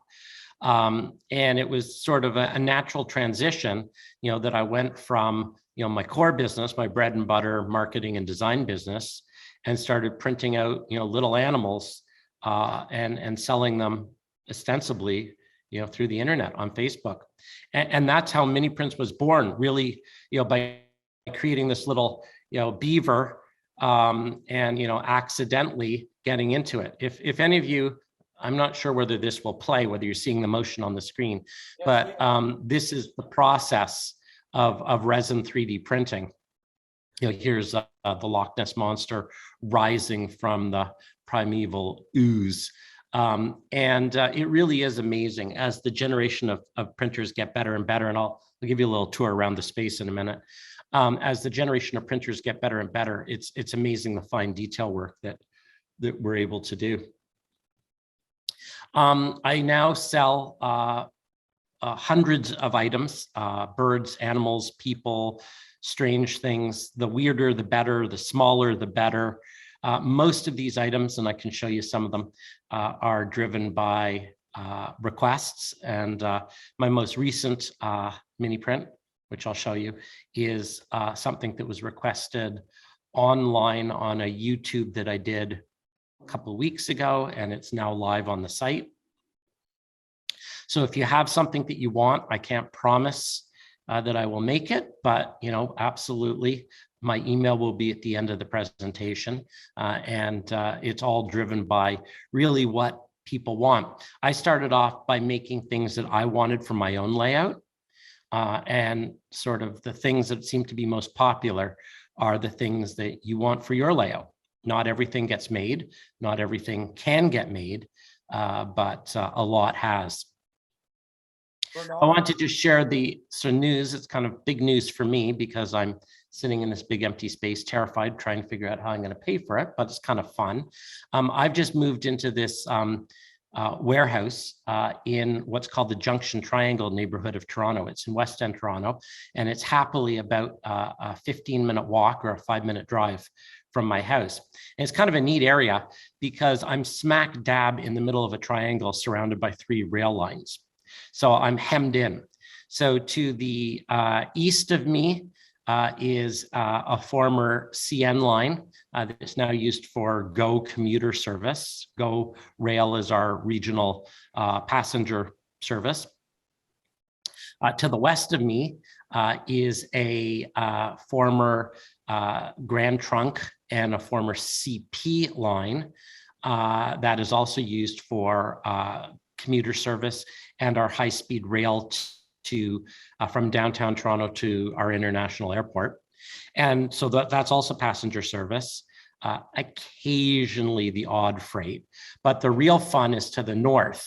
And the north of this triangle, which is probably, I don't know, maybe a 10-15-minute walk north of here, because I'm down here at the very bottom of the wedge of the triangle. But at the very north end is the CP rail main freight line. So if you just walk up there, there's a level crossing, and this is smack dab in the middle of a city of 3 million people. So, you know, it's a line that sort of was at the northern end of the city 100 years ago, and now is smack dab in the middle of the city. But that's CP rail freight mainline action, and it actually moves right into a yard, which is located just off the map here. So, I mean, I'm perfectly located to get really distracted by trains. So one of the things I'll be doing on the YouTube channel and the website is setting up some cameras and doing some live broadcasts and streaming some train action. So it's kind of a fun space. Bernard, so that you're aware, we've got a camera trained on some of your prints on a desk up here. Oh, fantastic. So whenever you're ready, we can bring it up on our screen as well. Okay, great. Some of your stuff as well. So yeah, and the egrets that you designed based off of my request are out there as well. So fantastic, and I can show really detailed pictures of those when I pull up the website. Cool. Yeah. So this building, I don't know if you can see the building right in the middle of this photograph. This photograph was taken around 1913, I believe, 1903, somewhere in there, like turn of the 1900s. So can you see that building there? Mm-hmm. Okay, so if I turn the camera around, move my laptop, hang on, whoops, go this way. Let's see if I can, here, I'm gonna unplug for a minute. You there? Yes, sir. All right. Can you see out the window? Nope, we're still seeing the picture of the building. Oh, you don't have, do you have it split screen? No, we don't. You're gonna have to stop your share. Okay, so hang on. Let me stop my share. We can all see it online though. Okay, so I'm gonna stop share for a minute. Oh, okay. There's a view out the window. So it's kind of fun because this is an industrial rail served building. Actually, now that I'm mobile, and I hope I don't give you guys motion sickness, I'll just walk around with my laptop for a minute and I'll show you the space. So here are some of my 3D printers. And they're actually things printing right now. So I've been working away on orders. Everything comes off the printer with lots of little sprues. So this is the plate of the printer and they come off. It's a very labor intensive process. It's not sort of spit it out of a machine, but everything is very well supported. And then those supports have to be manually removed. And they get snipped. And here is an example of an order I'm working on now. So here are I came up with some little dining car crews. So these are the little crew members in O scale. So they're snipped and they're ready to go out. And so then they get cured with UV light. And basically that's the process: print, snip, print, wash, snip, cure, and then get them out in the mail. So I'm going to share my screen again. And I'll show you some. It's probably better if I show them to you on the website, because then the photographs will be very large and you'll be able to see them. So let's just do this. Let's see if I can. There we go. All right. I'm going to share screen and I'm going to share. Here we go. Okay, so hopefully now you can see the website. Excellent, thank you. It's always good to get feedback. So we as I say, the smaller the better. I've kind of divided things up into a number of categories. So Mike was referring to egrets, something that he specifically asked for. So if you go to the bird section, it's all alphabetical. Here are the egrets that Mike wanted. And you can get a sense of sort of the size and the scale and the level of detail you can get on these things. The legs are just unbelievably thin. They're very, very delicate. I've just recently started experimenting with a new mix of resin that sort of makes things a little bit more rubbery and flexible. So there's a little bit less breakage, but it's quite amazing, some of the detail, the size that you can get down to. So I'll just head back here. So we've got a whole line of different birds. I just referred to the newest one, which is, if you go down here, you can see new arrivals. So this is one that was a request, and I'll see. So this is, you can see the size of it here. I don't know whether the video will play for you guys. Hopefully it will. But this is a little HO scale pot belly stove. And I put in, I 3D printed some clear resin flames and then put a flickering LED into it. So I've been playing around with things like that. I'm really enjoying sort of the flickering LED. So I did the pot belly stove. Then also recently, just listed yesterday, of course, the fire burn barrel, also with the flickering LED. And I'm gonna do a campfire and maybe a garbage can, good Oscar the Grouch garbage can, and things like that. So those are all requests. Bernard, yes. Hobo camp. Yeah, well, absolutely, for sure. With a campfire with hobos around it. Yeah, and that brings up a good point, because I think our most popular mini prints are probably the people.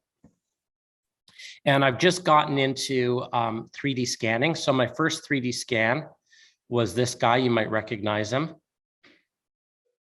And so I actually 3D scanned Lionel as a fundraiser for his cancer charity. And all the proceeds of that, we raised over $2,000 to support cancer research.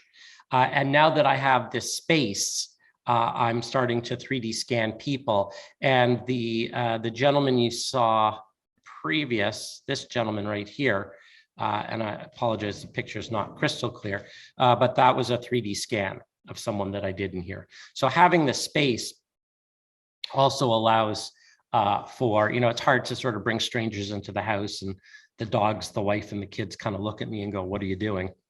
So now being in this industrial space gives me a little bit more latitude to do some scanning. And I think that'll be the fun part for me. That'll be the fun part for me is to add more people. The most popular mini prints are by far what I call the custom crews. So these are a line of realistic modern railroaders doing what they do. And these are 3D modeled. These aren't actually live scanned. But really, you know, the stranger, the better. I think a lot of people have had a lot of fun, you know, with some of the weirder things. You know, aliens are very popular.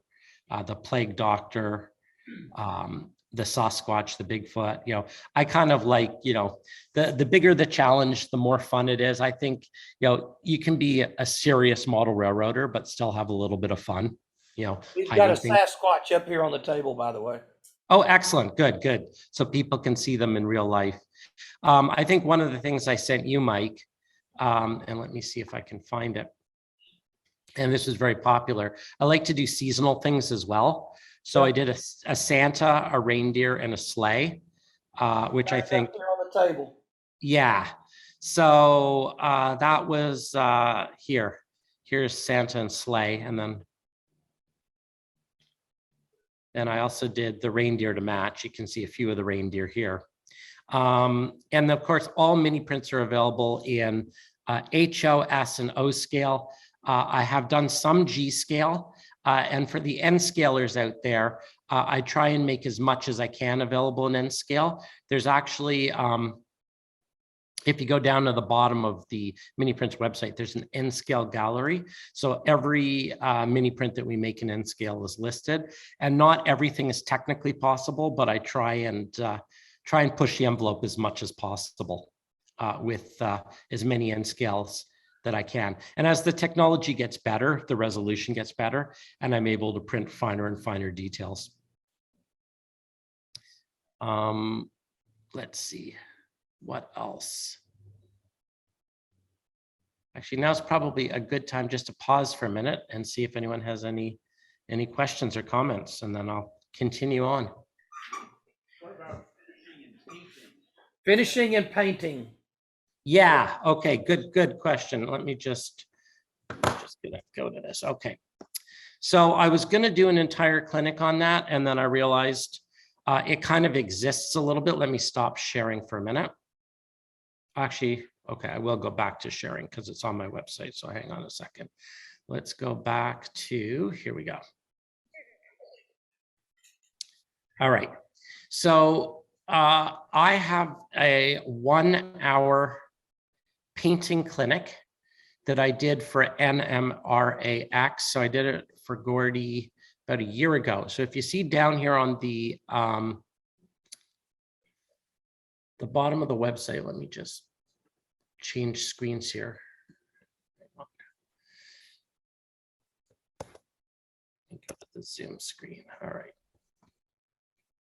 So the bottom of the website here, you can see it says subscriptions and scale gallery, and underneath there is a little tab called Painting Clinic.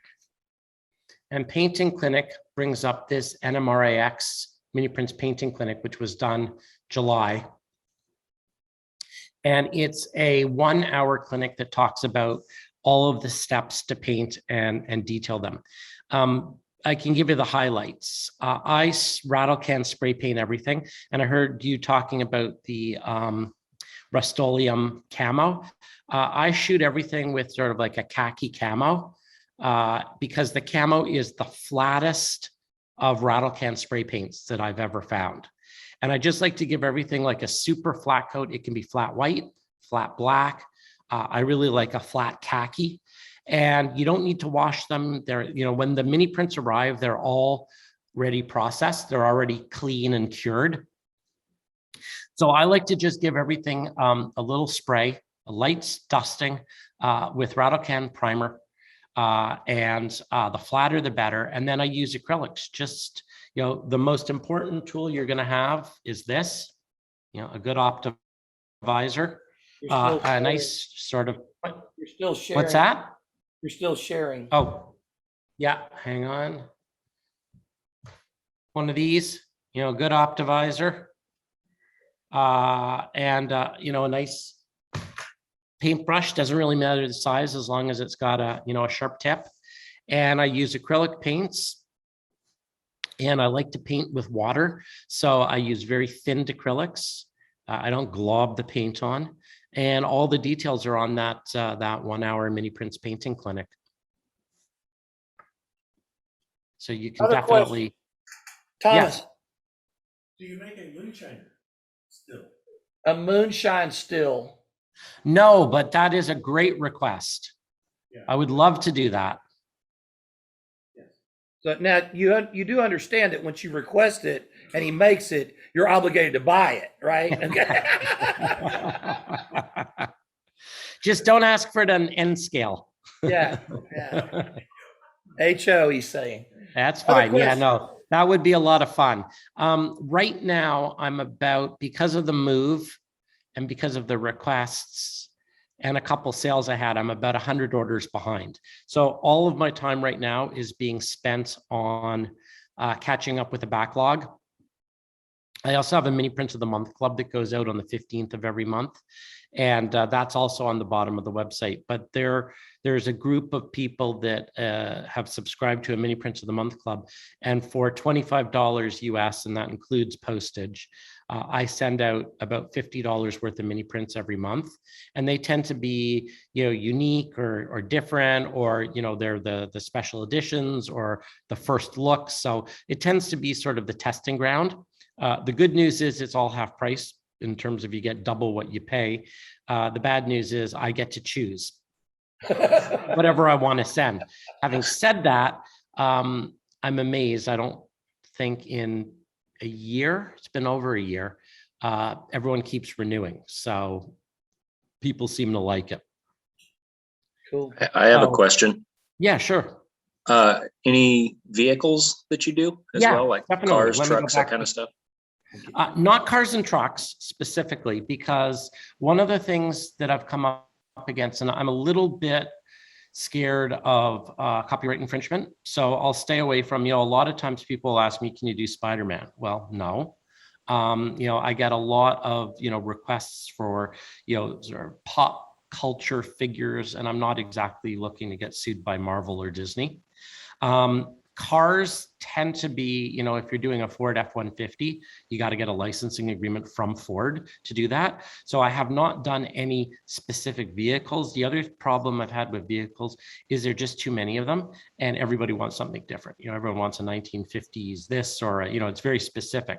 What I can show you, and I'll go back to share screen for a minute, is I do sort of generic type. Let me go up to shop.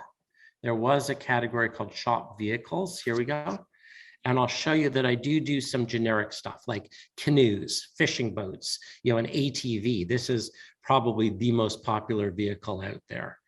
So I've done some sort of generic things, that presume, that I wanted for my own layout.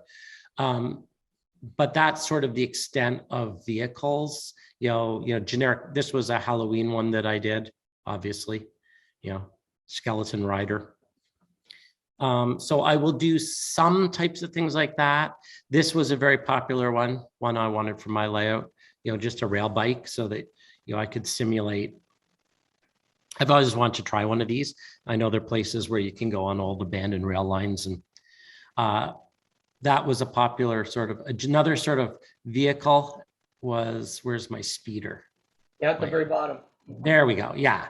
So a friend of mine works at a railway museum here in Toronto, and they've got one of these S2s, and he measured it, and he was the one who actually 3D designed it. So I put one of these together because it's non-motorized, obviously. It's just a static, but if you want to model a rail fan excursion, or, it's kind of fun. So I'll do vehicles like that, sort of generic, wide appeal, static things, but nothing specific. Okay. The reason I was asking is because companies like Jordan are no more, and the molds have been broken up, and those vehicles aren't available anymore. Some of the old time vehicles that are obviously out of copyright infringement kind of stuff would be something that I would definitely be interested, because I model in the 1920s, and those vehicles are getting harder and harder to find and extremely expensive now. What I would say is that right on the website, and I think I'm still sharing it. There's a contact up here. I don't know if you can see that. And there's the old email, bernard@miniprints.ca.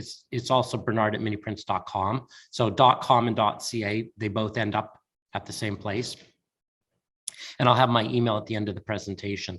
But certainly, if there's anything specific that you want, please drop me an email.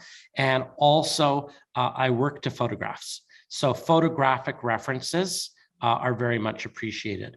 I'll show you, there is a modeler here in this neck of the woods, and he wanted, let me see, can I find it? Nah, not easily. I'll mention, let me, here. He wanted a very specific type of tractor. I'll come back here. He wanted a very specific type of tractor. Let me see if I actually have a printout of it. I might have, oh yeah, here we go. Is this it? Yeah, there we go. How well you'll see this. But he wanted, this is I think it's called an Oliver tractor. Anyway, it was a very specific tractor. It was a tractor that his dad had. And he wanted to do a flat car load, and he wanted 30 of them. So he was doing like a train, I guess, coming from the factory. So he gave me all of the measurements, all the blueprints, all the dimensions, and I know it's going to be a popular seller. And for 30 of them, it was worth, spending the time and energy and effort to make it as prototypical as possible. So even down to the steering wheel. What's that? Even down to the steering wheel. Oh, everything. I mean, we tried to get it as, this is HO scale, by the way. And sorry, the supports are on there. And, he wanted a specific engine. And, we tried to make it, within limitations of, time, money, and sanity.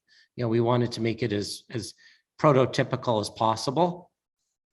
And, given the fact that he wanted 30 of them, and given the fact that I knew that other people would also be interested in them, that kind of went to the top of the list. So, and then I'll get to list it on the website. So yeah, absolutely. Email me. I can't promise right now that I will get to it super quickly, just because. We got another question from the floor, David. Speaking of time, money, and David he had his question up first, Clarence, right here. In N scale, is there any tips and tricks as far as like pixel size and everything that you've learned doing N scale, that failure versus non-failure? Yeah, go to an optometrist, get your eyes checked. I've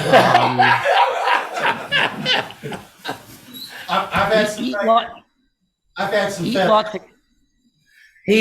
a 3D printer, and it's a resin printer as well, and he's had some failures, so he's asking.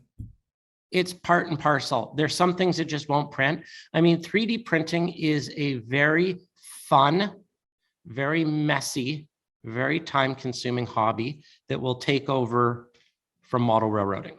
So it's it's worth it. It's absolutely recommended to everybody. But I've been, when I was running it in the house, I went down to the basement 5-10 times a day to the printer, fired up the railroad twice in the last 2 years. So it becomes all encompassing. The secret to 3D printing, like anything, is putting in the time and the hours and experimenting. So everything that I do gets run, 3 different ways, 5 different orientations, 6 different, it's all about trial and error. So it's like the architect who designs the beautiful glass house and then gives it to the builder, and the builder says, "You're nuts. It's, I can't build it. It won't stand." It's all about sort of iteration, trial, error, print it, fix it, reorient it. So, it can take an hour to design a model, and then it can take days to actually print it. And it's just fiddling, different resins, different temperatures, different orientations, different slicing. Different slicing. Yeah, it's all about just, trying it. Some things just won't work, and some things work beautifully, and some things work beautifully the first time, and then you list them on your website and people order them, and then they don't print out again. So, it's part art, part science, and trial and error is the key. Part hope. Yeah. Got another question from the floor, Bernard. Clarence. Sure. You kind of already answered it, but my question basically is, on that Oliver tractor, how much time was involved between receiving the idea and the blueprints and actually printing a sellable item? How much time involved? With or without sleep, it really depends. If you don't eat, don't sleep. And, I'm obsessive. Like, once I get my teeth into a project, I sort of go, which is fun and dangerous at the same time. Some projects, it really depends on the project. The tractor, this one, so full disclosure on this one, on the tractor, this was designed by so right now, because I'm so busy with the business, I have friends who I farm things out to, no pun intended. This tractor was done by a friend of mine. So I didn't actually do the design work on this one specifically. I did some of the design work, but not all the design work. The heavy lifting was done by a friend of mine. And I'd say that this came together in less than a week. I still have to, they do sort of the initial STL work, and then I sort of prep it for printing and modifications. But yeah, things can be quick. I mean, some things can be a day, some things can be a week. This is a project here that I've been working on for a year. So I wasn't satisfied with the main lobster boats out there. I wanted something that was sort of more prototypical to blueprints. So this one is something, that, things can happen very quickly, or they can take a year depending on, sometimes you just put things aside and come back to it. Thank you. But yeah, it really depends on time available. I mean, there are times on, I think, some popular models that, that I've worked on, have taken an hour. And other models, you just sort of get frustrated and you come back to it at a later date.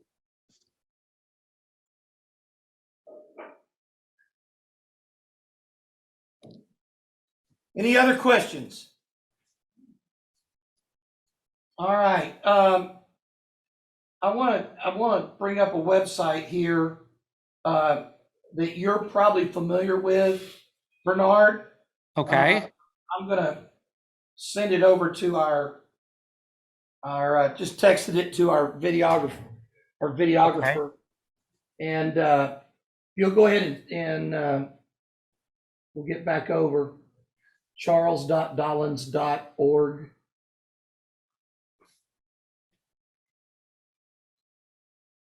DOL. Yeah, DOLLINS.org. Just go ahead and hit that, and then hit the buildings.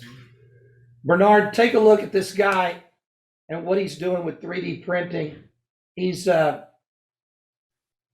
this is a gentleman. He's 80 plus years old in Pittsburgh. I have to share it. Yeah. Okay, let me change my view so I can get the bigger speaker. Okay. Has entered screen sharing, double clicked enter. Okay, yeah, I can see the screen now. Don't share, just. Okay, well, he can't see it if I don't. Oh, okay. All right, let me do this again. If you give me the website, I can go to it on my end too. Yeah, we got it right here. All right. Okay. Now you can see it. Oh, yeah. Oh, very nice. Scroll. Oh, beautiful. Just scroll down a little. Oh my goodness, those are brilliant. I don't want to think how long those would take to print. And get this gentleman, he just does this for a hobby, and he comes up with all these different designs. Gorgeous. I happened to find him on the internet, and we started talking. Tom Greco, there's your Leadville Depot. That's right spectacular. there. Click on more photos of the Leadville Depot, just above the top there. No, back up.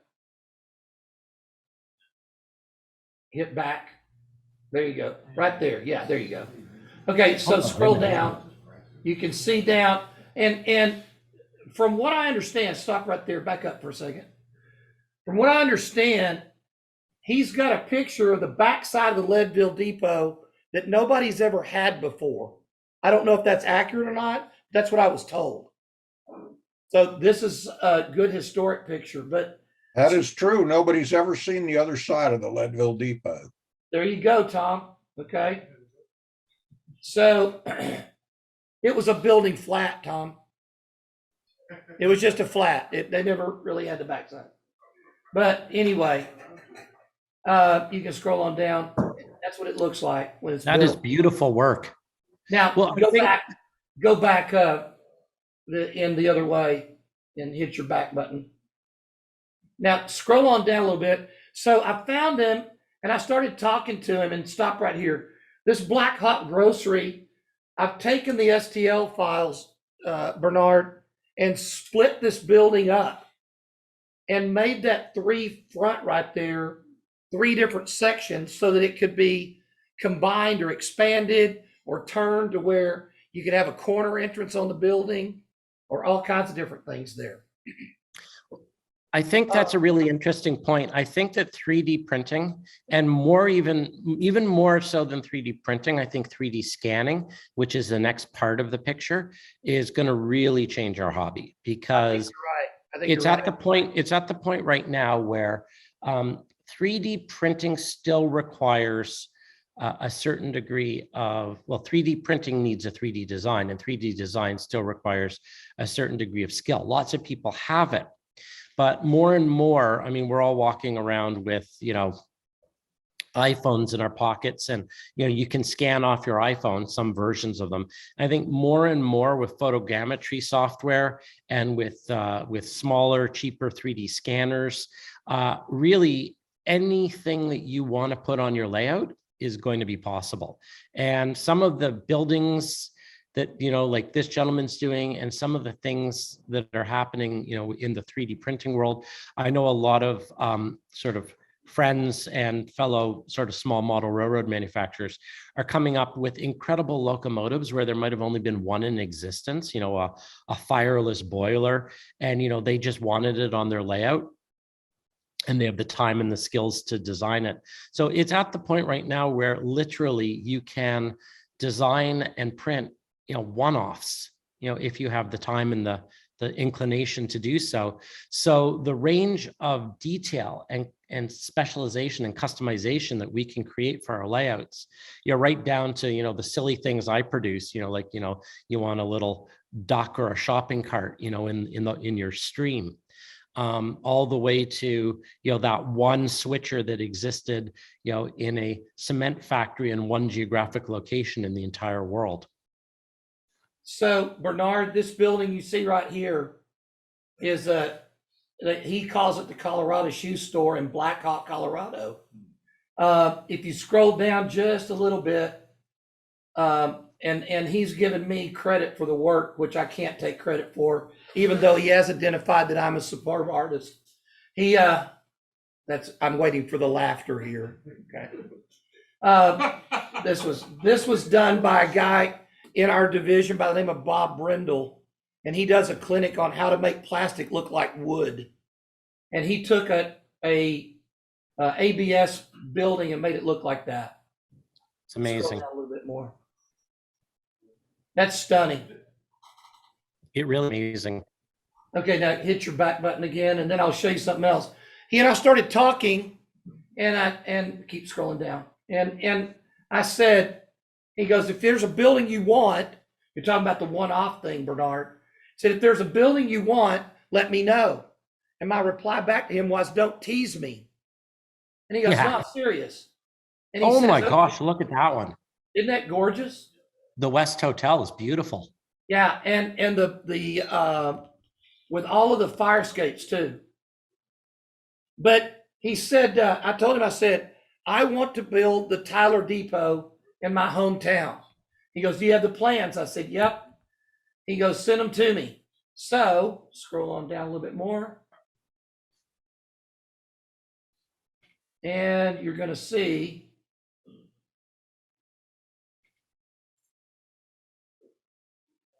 There's a nice brown, there it is. So right there, click on that. And this is what he did for the Tyler Depot. Wow. What happened? We don't have you on the screen anymore. Back here. It's the teeth of the monitor. It's on the monitor back here. It is on the back, okay. Yeah, it's still going out over live. Well, it's not up here on the big screen, so. Printed in different colors, the different parts. That was painted, after the print. Painted after the print. And is So, that printed in resin or PLA? it's actually an ABS. Okay, so it's a filament print. Yes. Filament printer. Nice. Yeah. And I've just installed my first filament printer, and it's interesting because the resin printers are really good for small, fine detail, but the resin is fabulously expensive. You know, $50 for a bottle of resin. So it's going to be fun to start playing around with the filament, you know, for some other things. I don't see myself getting into too much of the filament work, the bigger stuff, but because I'm called mini prints. So I'm going to stick with the mini, but certainly for personal projects and things on the layout, the range of technology that we have access to between, you know, laser cutters, filament printers, resin printers, we're really at an era of, you know, personal manufacturing where, you know, the things that even 5-10 years ago, you know, we would have to purchase from a manufacturer are now things that we can self-manufacture and build ourselves. It's quite fascinating, and it's going to change the hobby. The stuff I sent you, Bernard, that came off that filament printer. Yep. You know, those are getting into some finer detail stuff, you know. Amazing. I'm going to share my screen just to conclude, because I don't want to take up too much time, but there are a few more things that I will share, if that's all right. Sure, please do. All right, so here, share screen. Let me find it. So if you are interested in more information, or if you want to, you know, drop me a line. I mentioned the website, obviously, so you can tool around. You know, all the new arrivals I put up here. This weekend until Monday, this is my Valentine's Day. My Valentine's Day mini print. So I'm doing a little sale this weekend. So Friday, Saturday, Sunday, and Monday, any order over $15 US gets a free mini print, the Valentine's Day mini print. So, you know, in the scale that you order. So if you place an HO scale order, you get an HO scale Love Swan. So that's just kind of a fun little Valentine's Day thing. If you're interested in sort of keeping up to date on what's new in the world of mini prints, there's most of the stuff I post goes out on Facebook. So if you're on Facebook, you can see right here, my latest Facebook post was presenting to the NMRA Cowcatcher division. So, you know, things typically tend to go up here on Facebook first. So certainly if you're on Facebook, feel free to like, follow, whatever, or check out the site. I am active also on Instagram. So both for Facebook and Instagram, it's just miniprints 3D. So it's facebook.com or instagram.com and then miniprints 3D. And I've just started, I'm new to this, but I've just started a YouTube channel where I'm going live on the first Wednesday of every month at 7 p.m. Eastern time. So typically, you know, if there are sales or new announcements or things like that, I will announce it on one of these platforms. So if you are interested in contacting, it's Bernard@miniprints.com. Facebook, also Messenger is great. You can just go onto the Facebook Messenger page and pop me a message. Certainly happy to answer any questions, or, you know, if you have any suggestions, always interested in ideas. And I love the moonshine still idea is a great one. All right. If there's no other question, oh, John. Yeah. Bernard, my name is John Garfield, and I'm one of your neighbors from Buffalo, New York.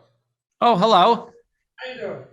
Good. And I just wanted to let you know who I was, and when I get up to Buffalo, I'd like to take a trip to Toronto and see you. Well, fantastic. I'm glad you mentioned that because part of the reason of having this space and part of the reason that the space is surrounded by 3 rail lines is that, you know, I want this to be a bit of a hangout, and I'm definitely looking forward to visitors and to doing some rail fanning, you know, and definitely welcome all of you guys to come and visit. The other thing that we have, I don't know whether, yeah, I am still sharing screen. So I'll show you something that has just opened in Toronto. And I mentioned that Gordy named this place Miniature Printerland. And I'm sure that most of you are familiar with Miniature Wonderland. Well, there's a Miniature Wonderland here in Canada, in Toronto, called Little Canada. And it was a bunch of Europeans that saw Miniature Wonderland in Hamburg, Germany, and decided that they wanted to build one and reproduce sort of all of Canada as a miniature. And it's absolutely spectacular. Let me see if I can find, is there media? Here we go, press little. I'll get pictures of it and post it. But it's very much a model railroad layout of the entire country. The level of detail that they put into it is incredible. And if you're interested in modeling miniatures or trains, it's a fantastic new tourist attraction here in Toronto. So between Mini Print World headquarters, some rail fanning in Little Canada, there's lots to do on the next trip to Toronto. So you're all invited. Wonderful. Love to meet you and some other guys up there. Thank you. You're welcome, John. Thank you. All right. Thank you for the opportunity to present. I really enjoyed speaking with you today. Well, thank you, Bernard. We appreciate it. Thank you so much. All right. So how much time do you need, Ed, to get set up? 5 minutes. 5-minute break, and then we're going to have Mr. McGinley do his clinic. Thank you all. We'll come right back here.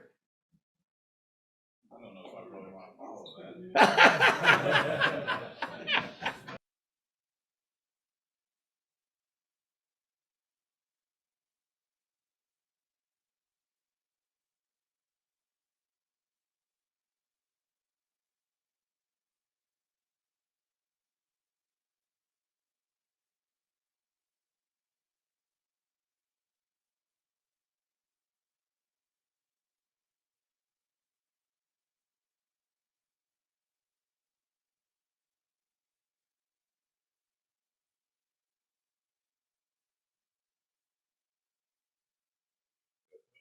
And had taken some of this stuff. Everybody has this at home, right? Yep. Different colors. And I had blocks, and I was making the wire armature trees, and I would put it on a block of styrofoam to put the glop on to make the tree trunk and everything. And as I was punching out the hole, can you see this? Okay. I was punching out the hole on these little blocks. I kept getting these, the scrap, I'd punch this out, and I was getting the scrap out of the blocks of foam. And I had collected about a dozen of these, and I sat there on the table and I was bored, and I'm looking at these, and I'm going, man, that looks like what's left over after they cut a tree down. So I did a few more of them. And what I have found out, you can use either the thinner the thinner foam, blue or pink, it doesn't matter. And all you want is something that's round and blunt on the end. This size, this is a 1/4 screw. This is a 3/8 bolt. I have found out that you want the round head because you do this enough, your thumb's gonna hurt. Pencils will work too. We'll give you a different size. And what you do with this what I found, I sit there with the pencil and I just rough up the sides and to make it look like the striations on the tree trunk. Okay, and you sit there, you can do that. Can you see that? Okay. After you make a few dozen of them watching TV or doing something else, take them out and you paint them. And I use just gray primer, flat gray primer. Take it on blue tape. And so your next step is you end up with something like this. Now, every one you punch out is totally different shaped. I mean, there's nothing similar about that. You know, some I'll actually break and look like they've got the trunks coming out. You'll have others that, okay, so that it's split in half. When you do it, no problem. So paint it gray. This is just Rust-Oleum flat gray auto primer. I found another primer, or actually they call it granite, which gives it a little bit, it actually eats the foam a little bit and gives you a different texture, so you can do multiple things. But once I've got this done, a little bit of dry brush brown paint, and I use several different versions of it. Oops, way too much. A little bit of dry brush paint, and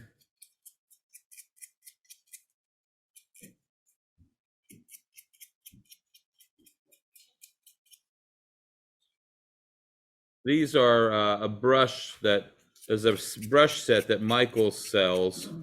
That's like $4, and they got these really stiff brushes. They're actually stencil brushes. I think they're what they're for, and they're great for dry brushing, especially rough stuff.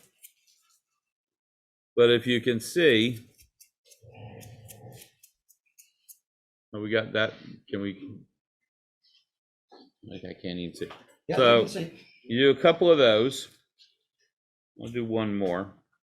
When I did this at Plano, I, had enough where hands-on. Of course, the tables were more close together. But this is, I'm going to be working on this on Super Bowl tonight. I'll be over Heyman Shorter's tonight and doing these for his layout. But everyone's different. I had been looking at Woodland Scenics, I think makes cast metal trunks. Yeah. It's like $10 for 6 of them. Yeah. And so if you buy 36 of them, they all look the same. None of these two ever look the same. Well, sir, that is, I mean, it didn't take long to do that. So I've got that. Now I'll use any combination of khaki or something like this and the small brush, and I'll paint the wood, inside the bark on the top of the tree. Of course, now's the time I can't get my fingers to work. Guys, neuropathy sucks. Don't let yourself be a diabetic. Open that for me, will you, please? I'm sorry. Open that, will you?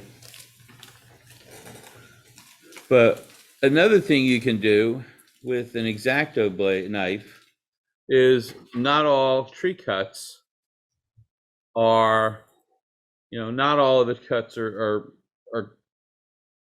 clean. So you can cut that. Thank you. And this is just khaki paint is what I use the most often for this. But now,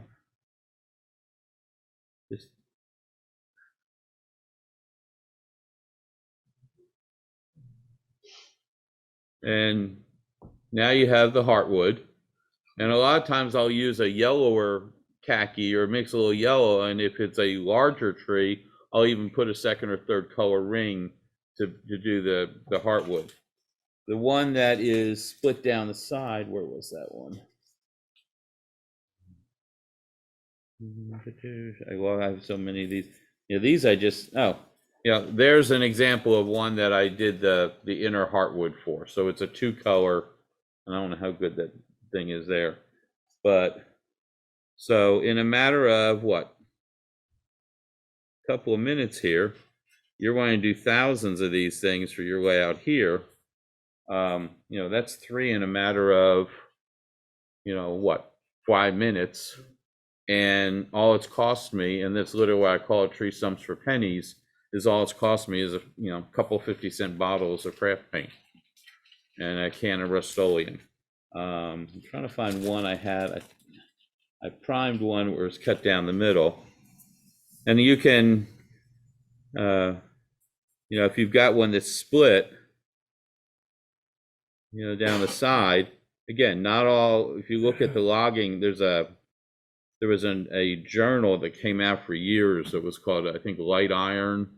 It was all about the logging railroads and all that. I was looking at pictures of that. And so if you've got one that's split, all you do is do the tan color paint on that one.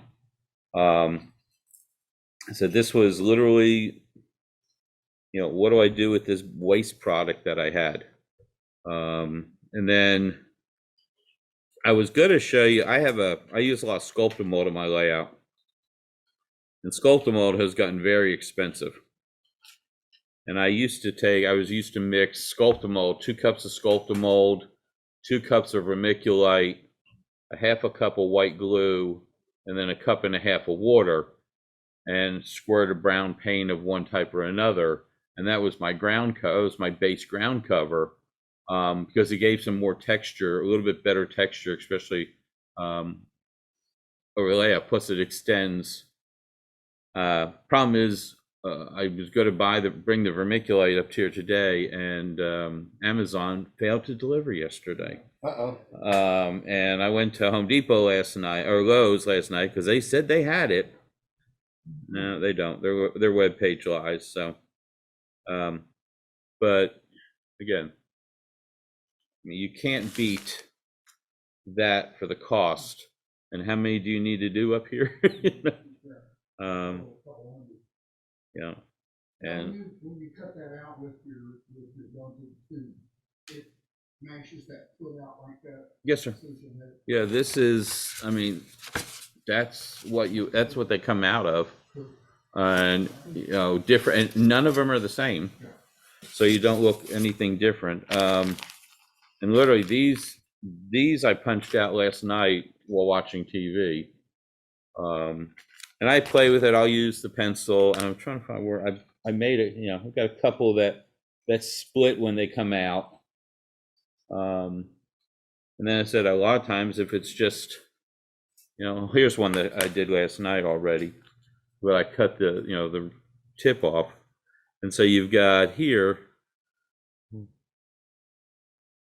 and I didn't bring my other paint, but I have to dry brush. It split when it was cut. Yeah, I could have split when it was cut.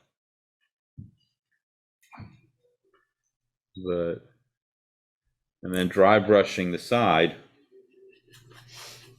I should be wearing gloves because I can never, my fingers will be brown by the time this is all done. I got a tip and trick for that. Spray your fingers with WD-40. And after you get the paint on there, when you get ready to wash them, spray WD-40 on your hands. It cuts the paint that quick and just washes right off. Never. Yeah. Well, the problem is I've got a dog that is by my side constantly, and she demands to be petted. Yeah. And I really don't think that WD-40 and German Shepherd hair is going to work. Oh, but you wash it off afterwards. That's what I'm saying. I don't want to give her a bath.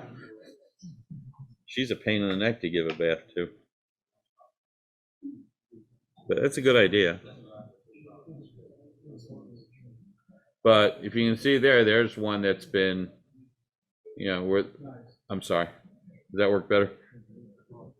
Yeah. Put it down. There we go. And so said doesn't take very long to show you how to do this, but you can and I've experimented with different color gray paints and different browns.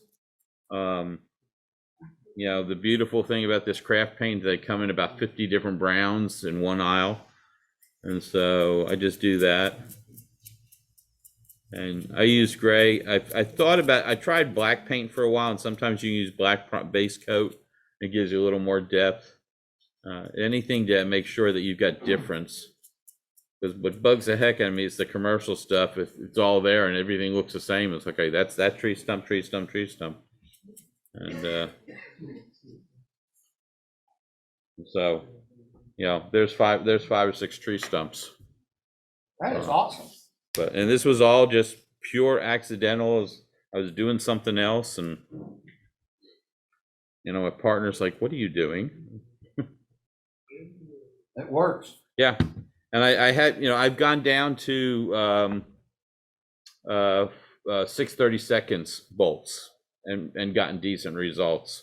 So, you know, these are all different sizes. You put it on your base, put your ground, put either static grass down or something like that. If you're having to work and get things, this is a little hot air gun that Amazon sells. It's like $9.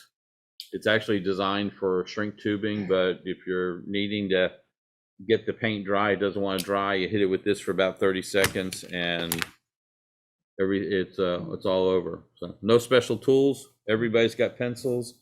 Everybody's got an X-Acto knife. $1.50 worth of paint, you could do a whole forest. We have requests for that recipe again for the ground cover.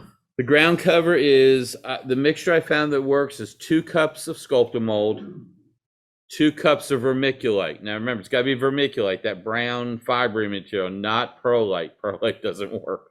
But 2 cups of Sculptamold, 2 cups of vermiculite, a 1/2 cup of Elmer's white glue, and then 1.5 cups of water. If you've got a really damp area, a little bit of Lysol liquid, a couple of drops in that keeps it from getting moldy while it dries. And then squirt or whatever color paint, so when it chips, it's not white, and it actually gives you multicolor ground because the vermiculite is dozens of different colors in that fiber. So you you really don't have to do much more to it if you're, you know, doing a plain area. And depending on what color paint you throw into it, anything from desert scene to, you know, underneath deciduous trees.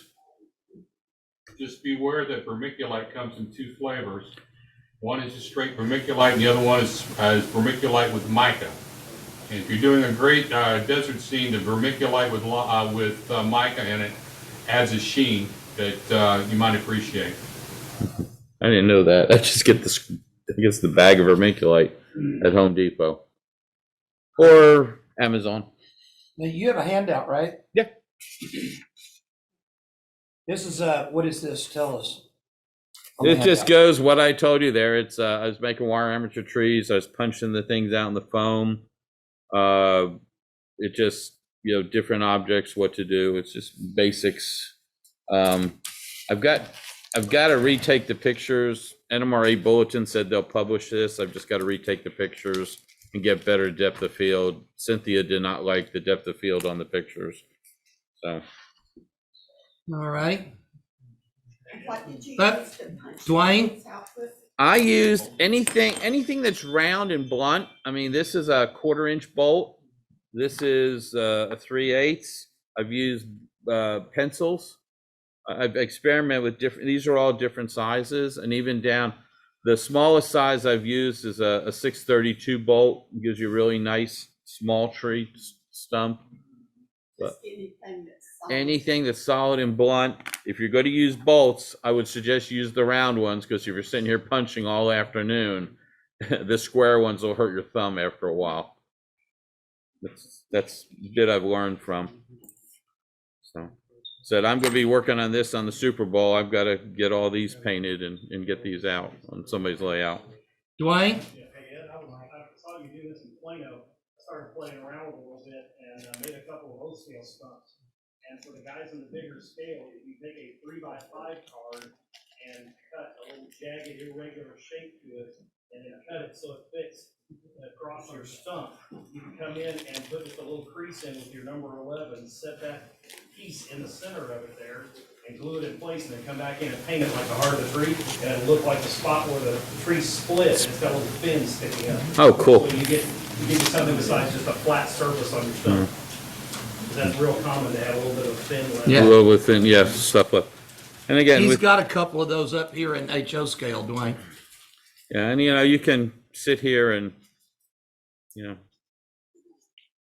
it's, you can do different things with the knife, So my goal is to make everyone look different.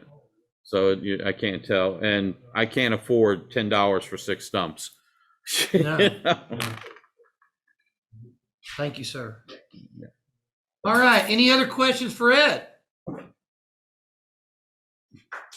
All right, good job. Thank you, guys. Good job.